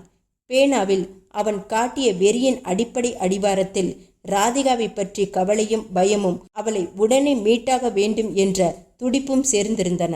அத்தியாயம் 9. நரேந்திரன் ஊதுபத்தி குச்சியால் பல்லியடிக்கில் நோண்டினான். பட்ட பகலில் ஒரு பெண்ணை அவ்வளவு சுலபமாக தூக்கி போக முடியாது. வைஜ், யாரோ தெரிந்த ஆள்தான் வைத்திருக்க வேண்டும். அந்த லிஸ்டை படி. வசந்தமோகன் குறிப்பிட்டிருந்த நபர்களின் பெயர்களை வரிசையாக படித்து கொண்டே வந்தாள் வைஜெயந்தி. பாபு, சேகர், ஆனந்த், ஸ்ரீதர், வேணு, ரத்தனம். ஸ்டாப் என்றான் நரேந்திரன். ரத்னம், அவன் ஒரு போட்டோகிராஃபர் தானே? ஆமாம். கொலைகாரன் கொலை நடந்த இடத்தில் போட்டோக்கள் எடுத்திருப்பதையும் சேர்த்து பார்த்தால் why not Ratnam, why not? அவனை வாட்ச் பண்ண வேண்டும் வைஜ். சரி என்றாள் வைஜெயந்தி. போட்டோக்கள். நரேந்திரன் தன் வசமிருந்த போட்டோக்களை சீட்டுக்கட்டு போல் விரித்து வைத்தான். இது கொலைகாரனே அனுப்பிய போட்டோக்கள். இந்த செட் அப்புறம் வசந்தமோகன் போய் எடுத்தது. இது அதற்கு அப்புறம் போலீஸ் போட்டோகிராஃபர் எடுத்தது, பத்திரிகைகளுக்கு கொடுப்பதற்காக. ஒரே கொலையை 3 பேர் 3 நேரத்தில் போட்டோ எடுத்திருக்கிறார்கள். போட்டோக்களை உற்று பார்த்து கொண்டே வந்தவன் லுக் ஹியர் என்றான். என்ன? கொலையாளி எடுத்த போட்டோவில் இல்லாத ஒரு ஐட்டம் வசந்தமோகன் எடுத்த போட்டோவில் இருக்கிறது. ஆனால் அப்புறம் போலீஸ் எடுத்த போட்டோவில் இல்லை. அவன் சுட்டி காட்டிய அந்த இடத்தில் சிகப்பாய் சின்ன கோலி குண்டு போல் ஒரு பொருள் இருந்தது. பிணத்தின் காலருகில் அது இருந்தது. சக்தி வாய்ந்த பூத கண்ணாடியை வைத்துக்கொண்டு அந்த பொருளை மட்டும் இன்னும் உன்னிப்பாக கவனித்தான் நரேந்திரன். இது ஒரு பிளாஸ்டிக் மோதிரம் வைஜெயந்தி. எஸ், கொலையாளி போட்டோ எடுத்த போது இல்லை, அப்புறம் வந்திருக்கிறது. போட்டோ எடுத்த பிறகு தவறி விழுந்திருக்கலாம், அல்லது மோதிரம் வசந்தமோகனுடையதாக இருக்கலாம். வசந்தமோகனுக்கு உடனே ஃபோன் செய்தான் நரேந்திரன். இல்லையே, நான் பிளாஸ்டிக் மோதிரங்களே அணிவதில்லை என்று பதில் வந்தது. வசந்தமோகன் போய் வந்த பிறகு அந்த மோதிரத்தை யாரோ எடுத்திருக்கிறார்கள். யார்? பால்ராஜிடம் ஒரு வார்த்தை விசாரித்தால் என்ன நரேன்? வசந்தமோகனுக்கு நாம் கேஸில் இறங்கியிருக்கிறோம் என்று சொல்லாமல் செத்துப்போன திருநாவுக்கரசின் ரிலேட்டிவ் யாரோ நம்மை அணுகினார்கள் என்று சொல்லலாமே. Good afternoon Balraj. பாயா நீலமுக்கு, சும்மா வரமாட்டிய நீ? என்ன காரியம் ஆக வேண்டும் என்னிடம்? பால்ராஜ் சிகரெட் புகையை விட்டம் பார்த்து ஊதினார். நரேந்திரன் சுருக்கமாக சொன்னான். போலீஸ் தளத்துக்கு போன போது அங்கே மோதிரம் ஏதாவது கிடைத்ததா பால்ராஜ்? மோதிரமா? இல்லையே. அன்றைக்கு உங்களுடன் யார் யார் வந்திருந்தார்கள் பால்ராஜ்? பால்ராஜ் புகையை ஊதிக்கொண்டே யோசித்தார். என்னை தவிர 2 கான்ஸ்டபிள்கள், புகழேந்தி, பொன்னுரங்கம், அப்புறம் போலீஸ் போட்டோகிராஃபர் ரத்னம், அப்புறம் நான். ஃபோன் செய்த பிறகு வந்து சேர்ந்த லேப் ஆசாமிகள், ஆம்புலன்ஸ் ஆட்கள். நரேந்திரன் மூளைக்குள் ஒரு கிளிக் விழுந்தது. தேங்க்யூ பால்ராஜ். வட்டம் குறுகிவிட்டது வைஜெயந்தி என்றான் நரேந்திரன் உற்சாகமாக. என் சந்தேகம் இப்போது ரத்தனத்தின் மீதுதான். அவன் வசந்தமோகன் வீட்டுக்கு பரிச்சயமானவன். அதனால் சுலபமாய் ராதிகாவை அழைத்து போயிருக்கலாம். அன்றைக்கு கொலை நடந்த இடத்தில் போட்டோ எடுத்த பின் அவன் கையிலிருந்து மோதிரம் கலண்டு விழுந்திருக்கலாம். போலீஸோடு போட்டோ எடுக்க வந்தபோது அதை கவனித்து நைஸாக எடுத்திருக்கலாம். வசந்தமோகனுக்கு வந்த கடிதத்தில் அடுத்த கொலை 9 முகத்தானை என்று குறிப்பிட்டிருந்ததே, அதற்கும் அர்த்தம் தெரிந்தால் அவனையும் கையும் களவுமாக பிடித்து விடலாம் Naren. No time for all that. Narendran தன் ரிவால்வரை பின் பாக்கெட்டில் சொருகி கொண்டு எழுந்தான். ரத்தனத்தின் வீடு திருவல்லிக்கேணியின் காற்று நுழைந்து வெளியே ஜன்னல்கள் இல்லாத குடியமைப்பில் ஓவியம் சாலையில் இருந்தது. போட்டோகிராஃபர் தானுங்களேன், மாடியில் ஏற்கிறாரு என்றால் கீழ்விட்டு அம்மா. ஒரு குழந்தை அவள் இடுப்பு புடவையை பிடித்து தொங்கியது. இன்னொன்று காலருகில் உட்கார்ந்து வாயில் விரல் போட்டு கொண்டிருந்தது. 3வது சைக்கிள் திருப்பி வைத்து மாடிப்படி அருகில் சக்கரத்தை உருட்டி கொண்டிருந்தது. அவர்களை எல்லாம் தாண்டி நரேந்திரன் குறுகலான படிகளில் பேலன்ஸ் செய்து மாடி ஏறினான். எல்லாம் வேஸ்ட். கதவில் பூட்டு தொங்கியது. இறங்கினான். கீழ் வீட்டு டெலிவிஷன் அலறி கொண்டிருந்தது. ரத்தனம் இல்லையாமா? அவர் வீடு பூட்டியிருக்கிறதே. அப்படிங்களா? எங்கே போனாரோ எனக்கு தெரியலங்களே. நரேந்திரன் சலிப்புடன் புல்லட்டை உதைத்தான். தெருமுனையில் பலாப்பழம் விற்ற வண்டி அருகில் பராக்கு பார்த்து கொண்டு நின்ற வைஜெயந்தியின் அருகில் நிறுத்தினான். பச்சி இங்கே இல்லை, நான் தேடிக்கொண்டு போகிறேன். எதற்கும் நீ இங்கேயே இருந்து நோட்டமிடு. வைஜெயந்தியின் தலையாட்டலை பதிலாக எடுத்துக்கொண்டு நரேந்திரன் பைக்கை கிளப்பினான். முதல் பூத்திலிருந்து ஒரு phone. Balraj, Naren here. Photographer ரத்தனத்தை தேடிக்கொண்டு வந்தேன். வீட்டில் காணவில்லை. நீங்கள் டிபார்ட்மெண்ட் வேலையாக எங்கேயாவது அனுப்பி இருக்கிறீர்களா? ரத்தனத்தையா? நானே அவனை தான் தேடிக்கொண்டிருக்கிறேன் நரேன். ஃபோன் மேல் ஃபோன் போட்டு விட்டேன். ரிங் போய்கொண்டே இருக்கிறது. இங்கே பீச்சில் இருட்டில் ஒரு பிணம் கிடைக்கிறதாம். போட்டோகிராஃபர் வேண்டும். பிணமா? எங்கே பால்ராஜ்? இரும்பு ஃப்ரிட்ஜ் அருகே கூவம் கடலில் சேர்கிற இடத்தில். நானும் வருகிறேன் பால்ராஜ். போனை வைத்துவிட்டு விரைந்து வந்து நரேந்திரன் பைக்கை திருப்பினான். ராட்சச இரும்பு கதவுகள் சற்றே தூக்கப்பட்டிருக்க மூக்கை சுளிக்கும் கூவம் ஆறு. கிழிந்த புடவை போல நெளிந்து சமுத்திரத்தை அழுக்காக்கி கொண்டிருந்தது. வானம் இருட்டியிருந்தது. கூடியிருந்த கூட்டத்தை கான்ஸ்டபிள்கள் கலைத்து கொண்டிருந்தார்கள். சரிவில் சற்று மண்ணில் ஒரு ஆள் குப்புற கிடந்தான்.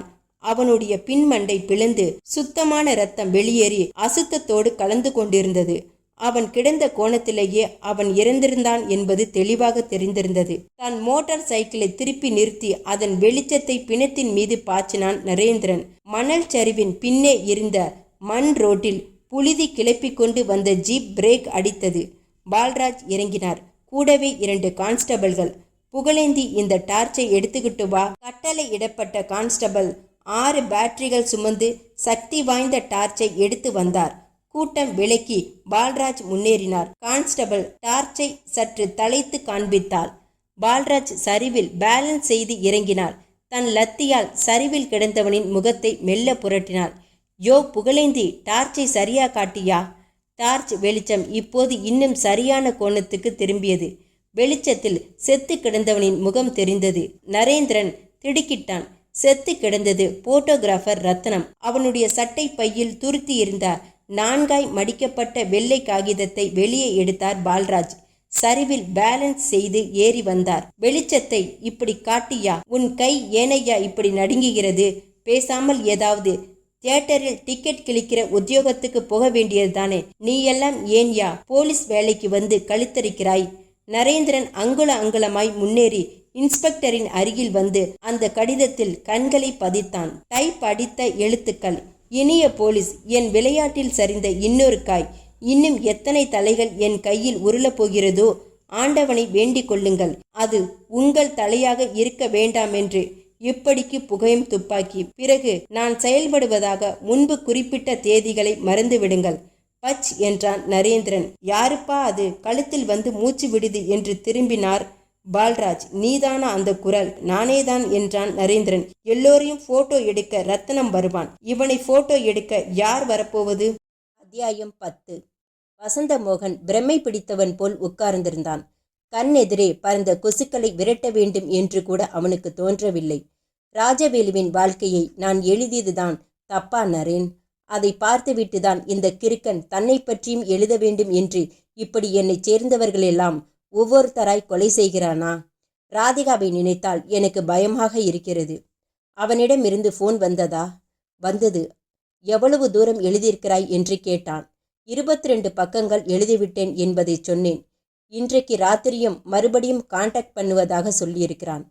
நீங்கள் ஃபோன் பேசும்போது நானும் இருக்கிறேன் என்றான் நரேந்திரன். எழுதிய ஸ்கிரிப்ட் காட்டுங்கள். முத்து முத்தான கையெழுத்தில் எழுதியிருந்ததை எடுத்து நீட்டினான் வசந்தமோகன். வயலட் வானத்தின் ஒரு வெள்ளை பொத்தலாய் நிலா. அமைதி இல்லாமல் இருந்த அலைகளில் ஆர்ப்பரிப்பில் அந்த படகு தத்தளித்தது. துடிப்பை பிடித்திருந்த சிறுவன் தன் தந்தையை ஏறிட்டான். திறந்தவெளி காற்றின் காரணமாக அவனுடைய பரட்டை முடி பறந்தது. அப்பா, கை வலிக்குது. சாராய பாட்டிலை கீழே வைத்துவிட்டு அப்பா நிமிர்ந்தார். சிவந்த கண்கள், வாயோரம் எள்ளல் புன்னகை. அலைகளில் தள்ளாட்டத்தை விட அவருடைய சாராய தள்ளாட்டம் அதிகமாக இருந்தது. மகாராஜாவுக்கு கை வலிக்குதாமா? அப்ப துடுப்பு போட வேண்டாம், நீச்சல் அடிச்சுக்கிட்டு வா கரைக்கு. பையனின் பின்னந்தலையில் பளீரென்று அவருடைய பட்டையான உள்ளங்கை பதிந்தது. அப்படியே அவனை தண்ணீரில் பிடித்து தள்ளியது. நரேந்திரன் நிமிர்ந்தான். இதையெல்லாம் அவனா சொன்னான்? இல்லை, எல்லாம் என் கற்பனை. மனநிலை சரியில்லாத குற்றவாளிகள் நிறைய பேர் சின்ன வயதில் பெற்றோரின் அன்பு இல்லாமல் அல்லாடியவர்கள் என்று எனக்கு தெரியும். இந்த ஸ்கிரிப்டை நான் சொல்கிறபடி மாற்றுங்கள் வசந்தமோகன் என்றான் நரேந்திரன். ஏன்?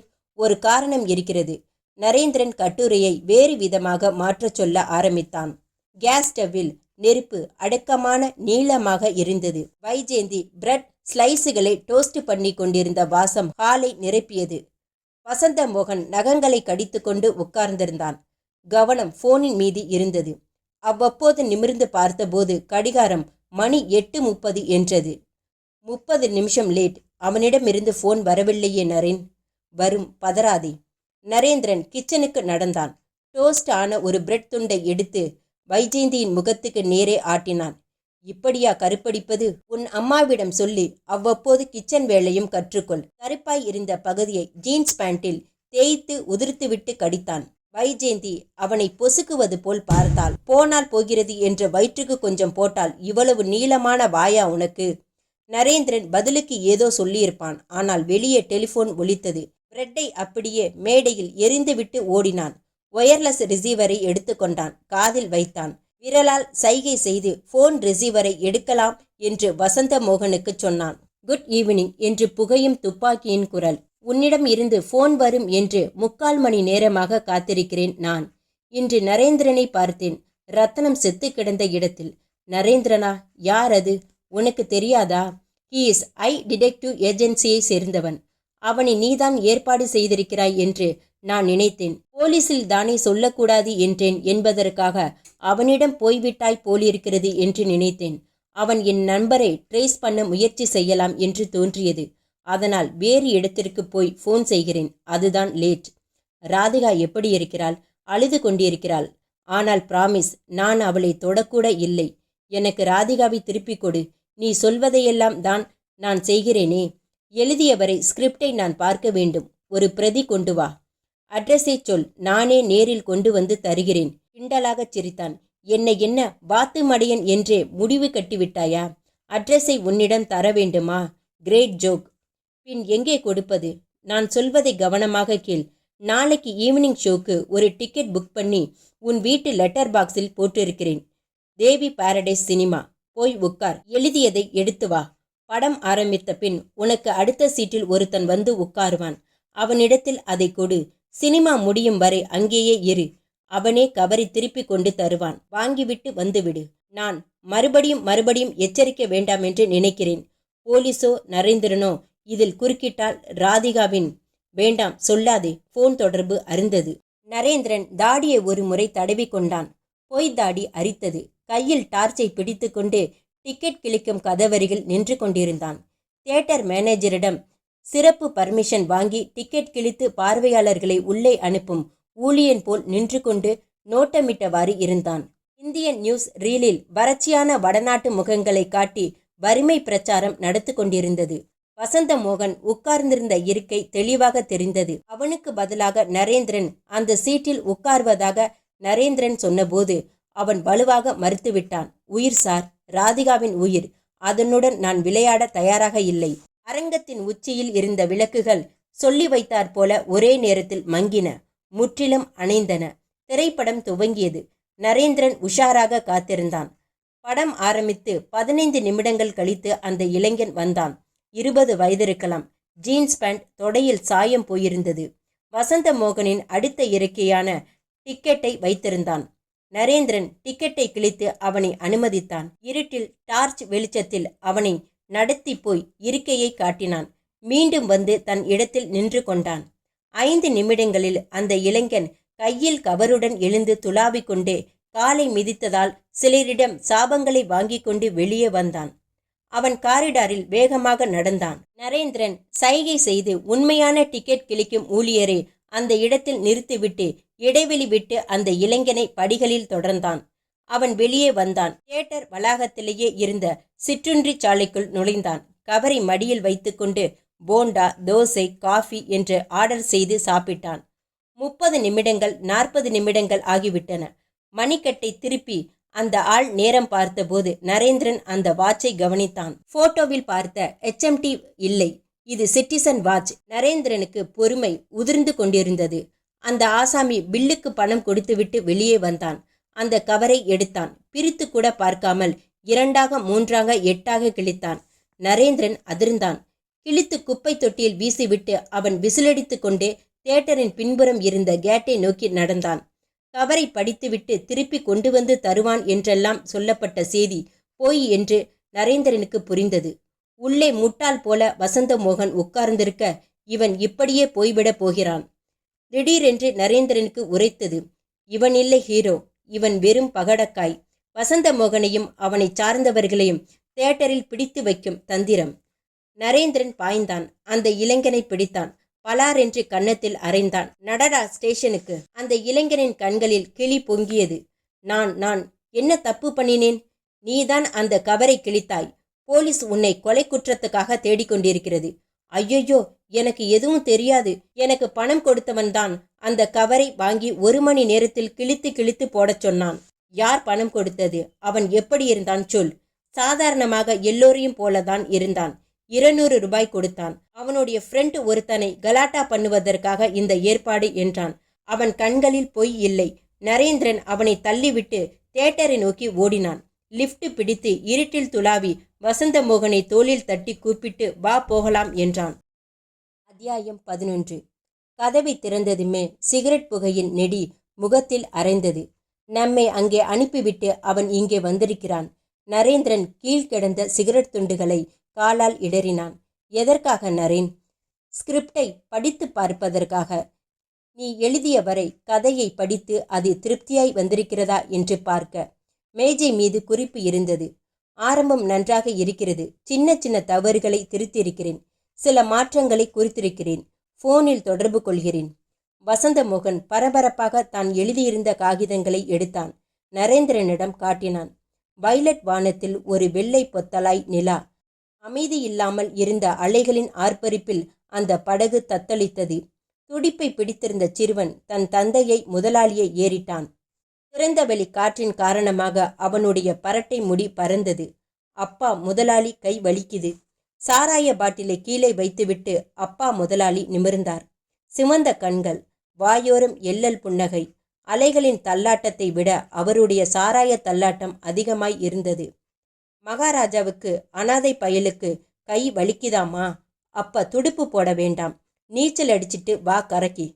பையனின் பின்னந்தலையில் பளீரென்று அவருடைய பட்டையான உள்ளங்கை பதிந்தது. அப்படியே அவனை தண்ணீரில் பிடித்து தள்ளியது.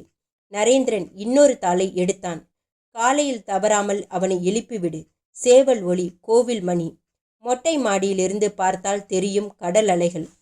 சந்தில் எதிரு பொதுருமாக மாட்டு வண்டிகள், சைக்கிள் ரிக்ஷாக்கள். சாலையில் 4 வேன்களிலும் விரையும் பஸ்கள், லாரிகள். உயரமான திண்ணைகளில் அரட்டையடிக்கும் சோம்பேறிகள்.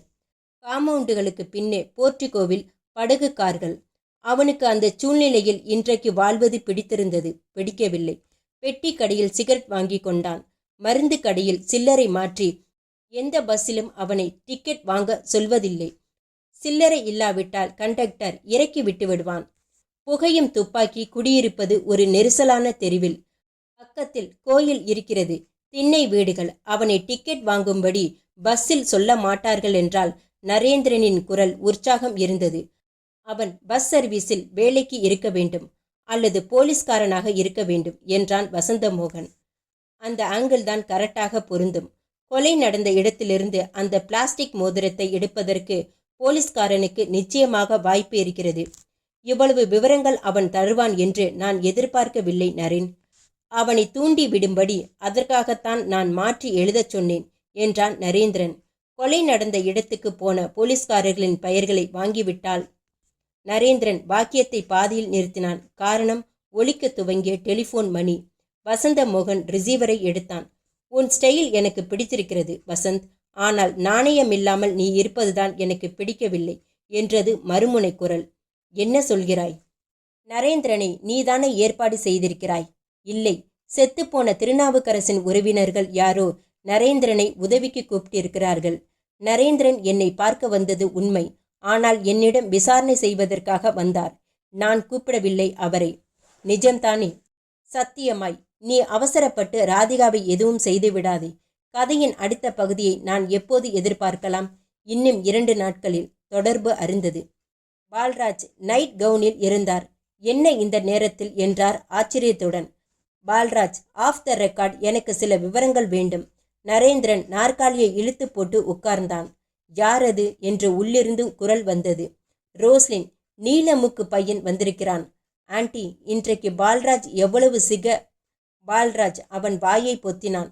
சிகரெட் பிடிப்பதை பற்றி மூச்சு விட்டாய், அப்புறம் உனக்கு நோ ஹெல்ப். என்ன சொல்ல வந்தாய்? ரோஸ்லின் எட்டி பார்த்தாள். பால்ராஜிடம் சில சீக்ரெட் பேச வந்தேன் என்றேன். அதுதானே பார்த்தேன். என் காதில் சிகரெட் என்று விழுந்த மாதிரி இருந்தது. புகைத்து புகைத்தே இந்த மனிதர் சொத்தையெல்லாம் அழிக்கப் போகிறார்.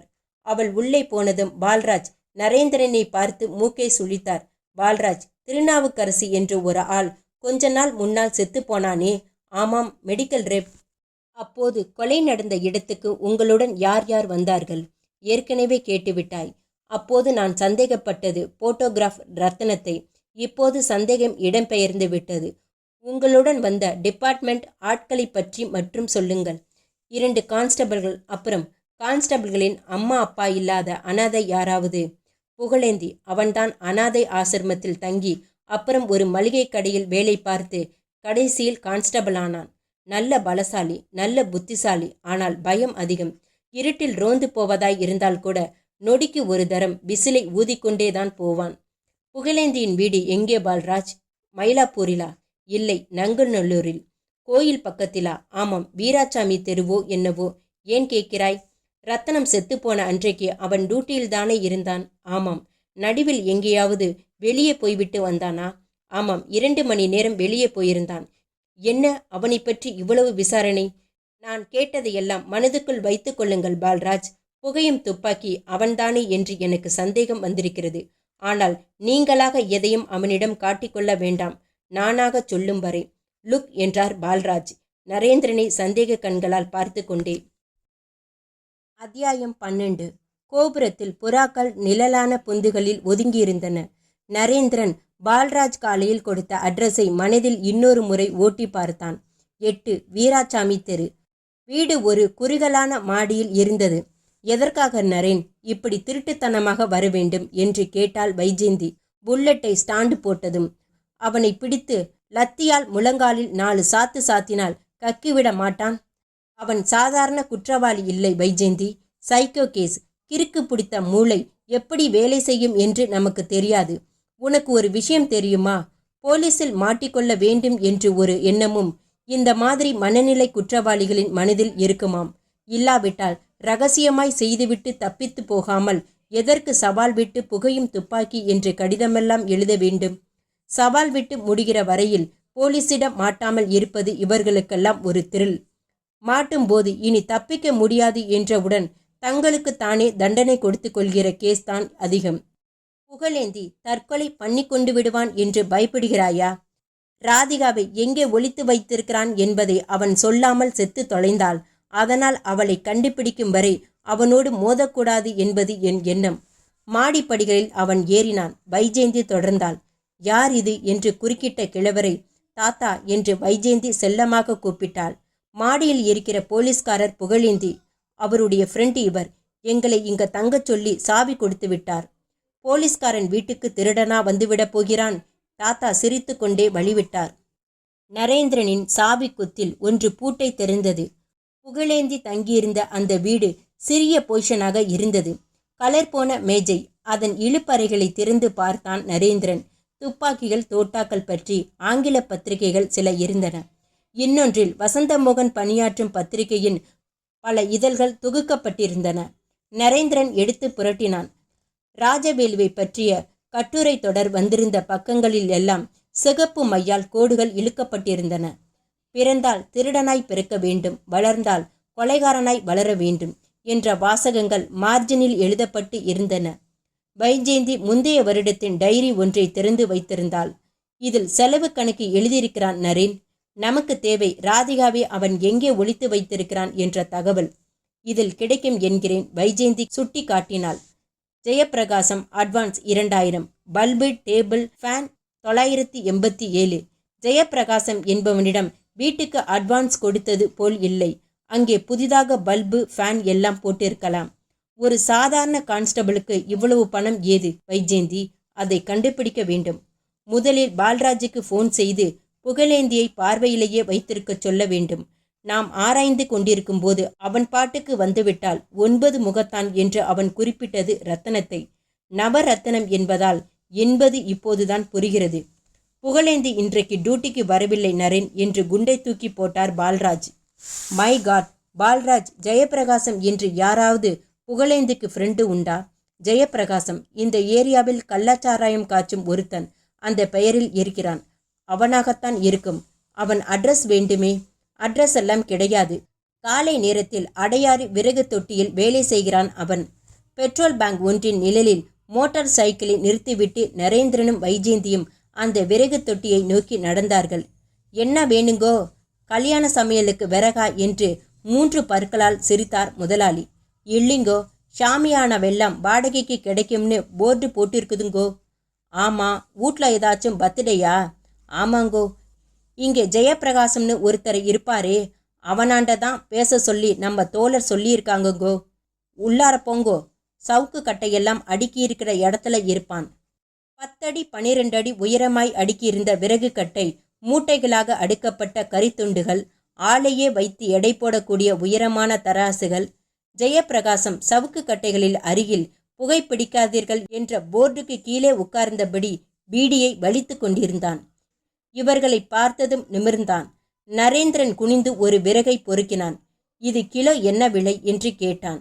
ஜெயப்பிரகாசம் பதில் சொல்லும் முன் அவன் மீது பாய்ந்து அந்த விறகு கட்டையை அவனுடைய கழுத்துக்கு குறுக்கே வைத்து அழுத்தி முழங்காலால் அவன் வயிற்றில் உதைத்தான். கான்ஸ்டபிள் புகழேந்துக்கு எந்த இடத்தை வாடகைக்கு விட்டாய்? ஜெயப்பிரகாசம் முற்றிலும் திடுக்கிட்டிருந்தான். நரேந்திரனை 2 கைகளாலும் பிடித்து தள்ளினான். நரேந்திரன் விலகினான். புகழேந்தியின் மீது கொலை கேஸ் விழப்போகிறது. அவனுக்கு உடந்தையாக இருந்ததாக நீயும் ஜெயிலுக்கு போக விரும்புகிறாயா? யார் நீ? இன்ஸ்பெக்டர் பால்ராஜ் அனுப்பி வைத்தார். இன்ஸ்பெக்டர் பெயர் கேட்டதும் அவன் முகம் மாறியது. புகழேந்தி என்னிடம் ஒரு இடம் வாடகைக்கு கேட்டது உண்மை. ஆனால் கொலைக்கில்லை என்றெல்லாம் சொல்லவில்லையே. எந்த இடம் என்று பின்னாலிருந்து குரல் வந்தது. இன்ஸ்பெக்டர் பால்ராஜ். பால்ராஜ் நீங்களா? போலீஸை கலற்றிவிட்டு நீ மட்டும் அத்தனையும் சாதித்து விடலாம் என்று நினைத்து விடாதே என்று அவனிடம் ரகசியமாய் சீறினார் பால்ராஜ். எந்த இடம் என்றார். ஜெயப்பிரகாசத்தை பார்த்து உருமலாக, ஐயா சொல்கிறேன் ஐயா. மகாபலிபுரம் போகும் வழியில் நீலாங்கரையில் இருந்தது தனிமையான அந்த கட்டிடம். பால்ராஜ், உங்கள் தலையை பார்த்தால் அசம்பாவிதமான முடிவை அவன் எடுத்துவிடக்கூடும். ப்ளீஸ் என்று கெஞ்சினான் நரேந்திரன். ஆமாம் இன்ஸ்பெக்டர், ப்ளீஸ், என் ராதிகா எனக்கு உயிரோடு வேண்டும் என்று கண்களில் நீரை காட்டினான் வசந்தமோகன். ஓகே, நீ மட்டும் போ என்றார் பால்ராஜ். அவர்கள் வந்திருந்த பிரைவேட் காரிலிருந்து நரேந்திரன் மட்டும் இறங்கினான். அவனுடைய சட்டையையும் பேண்டையும் வேண்டுமென்றே அழுக்காக்கப்பட்டிருந்தன. மணல் வெளியில் நரேந்திரன் தடுமாறுபவன் போல நடந்தான். மாலை நேரத்தின் நிழல் நீள ஆரம்பித்திருந்தது. அந்த தனிமையான கட்டிடத்தின் பின்புறமிருந்து நரேந்திரன் நெருங்கிய போது சட்டென கதவு திறந்தது. புகழேந்தி அங்கே நின்றிருந்தான். போலீஸ் உடையில் மட்டுமே அவனை பார்த்திருந்த நரேந்திரனுக்கு லுங்கி சட்டையில் அவனை அடையாளம் புரியவே சற்று நேரமாயிற்று. வா நரேந்திரா என்றான் புகழேந்தி உரத்த குரலில். வசந்தமோகன் எங்கே? புகழேந்தி. நரேந்திரன் விரைப்பான குரலில் பேசினான். ராதிகாவை திருப்பி தந்துவிடி, நீ இனிமேல் தப்பிக்க முடியாது. புகழேந்தி சிரித்தான். வசந்தமோகன் எங்கே? நரேந்திரன் சலார் என்று தன் ரிவால்வரை உருவினான். ஹேண்ட்ஸப். புகழேந்தியின் சிரிப்பு இன்னும் பெரிதானது. என் கையில் என்ன பிடித்திருக்கிறேன் பார்த்தாயா? ஒரு சின்ன கயிறு. இதை இழுத்தால் போதும். உள்ளே ராதிகாவின் உடம்போடு கட்டியிருக்கும் குண்டுகள் வெடித்து அவள் சுக்கு நூறாகி விடுவாள். துப்பாக்கியை தூர எறி. நரேந்திரனின் கண்களில் அச்சம் வந்தது. துப்பாக்கியை புகழேந்தியின் அருகில் எறிந்தான். வசந்தமோகனை கூப்பிடு. இருவரும் உயர்த்திய கைகளோடு இங்கே வாருங்கள். ஆனால் பால்ராஜ் வரக்கூடாது. நரேந்திரன் சைகை செய்து காரிலிருந்து வசந்தமோகனை இறங்கச் சொன்னான். வசந்தமோகனும் நரேந்திரனும் உயர்த்திய கைகளோடு நடந்து வந்தனர். புகழேந்தி கதவை திறந்து பிடித்தான். அது ஒரு உயரமான அறை. ஒற்றை பல்பு வெளிச்சம். சுவர்கள் சேரும் இடத்தில் ராதிகா ஒடுங்கி உட்கார்ந்திருந்தாள். பயமும் அச்சமும் கிளியும் அவள் முகத்தை வெளிர வைத்திருந்தன. உன்னை எதற்கு கூப்பிட்டேன் தெரியுமா வசந்த்? புகழேந்தியின் கண்களில் சற்று பயம் இல்லை. என்னை பற்றி நீதான் எழுதப் போகிறாய். என்னுடைய சின்ன வயது அனாதையாக போய்விட்டது. மளிகை கடையில் முதலாளியிடம் குட்டு வாங்கி வாங்கியே என் மண்டை புண்ணாகிவிட்டது. அப்புறம் கஷ்டப்பட்டு படித்து கான்ஸ்டபிள் வேலைக்கு சேர்ந்தேன். அங்கு மட்டும் மரியாதை கிடைத்ததா? இல்லை. இன்ஸ்பெக்டரின் கோபதாபங்களை எல்லாம் நான் தான் தாங்க வேண்டும். டிராஃபிக்கில் ஒருத்தனை நிறுத்தினால் கூட நீ என்ன சார்ஜெண்டா? கேவலம் கான்ஸ்டபிள், உனக்கு இந்த திமிரா என்று கேட்டார்கள். வெயிலில் நின்று மழையில் அடிபட்டு கூப்பிட்ட குரலுக்கெல்லாம் ஓடி என் வாழ்க்கை அழுத்துவிட்டது. அப்போதுதான் ராஜவேலு அரெஸ்ட் ஆனான். திருவான்மையூரில் 6 பேரை கொன்று புதைத்திருக்கிறான். ஓஹோ என்று தினமும் பத்திரிகையில் முதல் பக்கத்திலேயே அவன் போட்டோ, அவனை பற்றிய செய்திகள். சிறைச்சாலையிலிருந்து அவன் ஒரு தடவை தப்பித்த போது அவன் காற்றிலும் கரைந்து விடுவான், கடிகளும் புகுந்து விடுவான் என்றெல்லாம் வர்ணனை. ஒரு கொள்ளைக்காரன் ஹீரோவாக்கி விட்டான். நான் கவனிக்க ஆள் இல்லை. அந்த சமயத்தில் தான் எனக்கு வெறி வந்தது. சின்ன வயதிலிருந்தே கவனிப்பார் இல்லாமல் கிடக்கும் என்னை எல்லோரும் கவனிக்க வேண்டும் என்று முடிவு செய்தேன். தொடர் கொலைகள் செய்ய ஆரம்பித்தேன். சரியான மருந்தில்லாமல் என் அம்மாவும் அப்பாவும் செத்தார்கள் என்று யாரோ சொல்லியிருந்தது நினைவுக்கு வந்தது. மெடிக்கல் ரெப்ரசன்டேட்டிவை தீர்த்தேன். அப்புறம் நீ கட்டுரை எழுத வேண்டும் என்பதால் உன்னை பாதிக்கும்படி உன் நண்பர்களை கொலை செய்ய முடிவு செய்தேன். மைனாவதியும் ரத்தனமும் செத்து போனது அதனால்தான். போலீஸ் உத்தியோகத்தால் எனக்கு சில பலன்கள் இருந்தன. நான் கேட்டவுடன் வாடகைக்கு கார் கொடுத்தான் ஆட்டோமொபைல்காரன். திருடர்களிடம் கள்ளச்சாராயம் வியாபாரிகளிடமும் கணிசமான பணம் கிடைத்தது என் செலவுகளுக்கு. நரேந்திரன் நுழைந்தவுடன் எனக்கு அச்சம் வந்துவிட்டது. அவனை பற்றி எனக்கு தெரியும். கதையின் முடிவு நெருங்கிவிட்டது என்று புரிந்தது. காலையிலிருந்தே நீங்கள் வருவதற்காக காத்திருக்கிறேன். உன் கதையை எழுதுகிறேன். ஆனால் ராதிகாவை விட்டுவிடு. நோ. புகழேந்தி சுவரில் ஆணியில் மாட்டியிருந்த ஒரு பெரிய வாளை உருவினான். உன் கண்ணெதிரில் அவளை சாகடிக்கப் போகிறேன். அதை நேரில் பார்த்தால்தான் உன்னால் தெளிவாக என் கொலைகளை பற்றி எழுத முடியும். அவன் கண்களில் கொலை வெறி தாண்டவமாடியது. ராதிகா அரண்டு எழுந்தாள். அவன் உடம்பில் சுற்றியிருந்த திரிகள் இற்று விழுந்தன. ஆனால் எந்த வெடியும் வெடிக்கவில்லை. நரேந்திரன் ஒரே பாய்ச்சலால் ராதிகாவின் முன் போய் நின்றான். ராதிகா அவன் முதுகின் பின்னே ஒளிந்து கொண்டாள். நகரு என்றான் புகழேந்தி. வாளை காற்றில் வீசினான். அதன் நுனி நரேந்திரனின் சட்டையை கிழித்தது. நரேந்திரன் தன் பெல்ட்டை அவசரமாக உருவினான். அல்பமான பெல்ட். என் ஒரு வீச்சுக்கு தாங்குமா? கிண்டல் அடித்தான் புகழேந்தி. நரேந்திரன் பெல்ட்டின் ஒரு முனையை பிடித்து அதை விஸ்கென்றி வீசி இழுத்தான். பெல்ட்டின் பக்கில் பகுதி புகழேந்தியின் மூக்கில் பட்டு கிழிந்தது. நரேந்திரன் மறுபடியும் அதேபோல் செய்ய இந்த முறை புகழேந்தியின் வலது கண்ணிலிருந்து ரத்தம் பெருகியது. அவன் கண்ணாபெனாவென்று உணர்ச்சி வசப்பட்டு வாளை சுழற்றி வீசினான். அடுத்த வீச்சில் நரேந்திரன், அதற்கடுத்த வீச்சில் ராதிகா என்பது போல் வெறி அவன் ஒற்றை கண்ணில் தகித்தது. டிஷ்யூ என்று தோட்டா வெடித்தது. புகழேந்தியின் உயர்த்திய கை உறைந்தது. டிஷ்யூ என்று அடுத்த தோட்டா. புகையும் துப்பாக்கியுடன் வசந்தமோகன் நின்றிருந்தான். புகழேந்தியின் கையிலிருந்து வாள் கீழே நழுவியது. சரிந்து தரையில் விழுந்தான். நரேன், உங்கள் துப்பாக்கிக்கு நன்றி என்றான் வசந்தமோகன். ராதிகாவின் கண்கள் மேலே சொருகின. மயங்கி தரைக்கு நழுவினாள். வசந்த், நரேந்திரன் பதறினார்கள். கீழே கிடந்த புகழேந்தி முனகினான். உதடுகள் வளைந்து நெருங்க வசந்தமோகனை அருகில் கூப்பிட்டான். என் கதையை எழுதும்போது புகையும் துப்பாக்கி என்றே தலைப்பு வைப்பாயா? அவன் தலை துவண்டது. வெளியே பால்ராஜியின் பூட்ஸ்கள் ஒலித்தன. முற்றும்.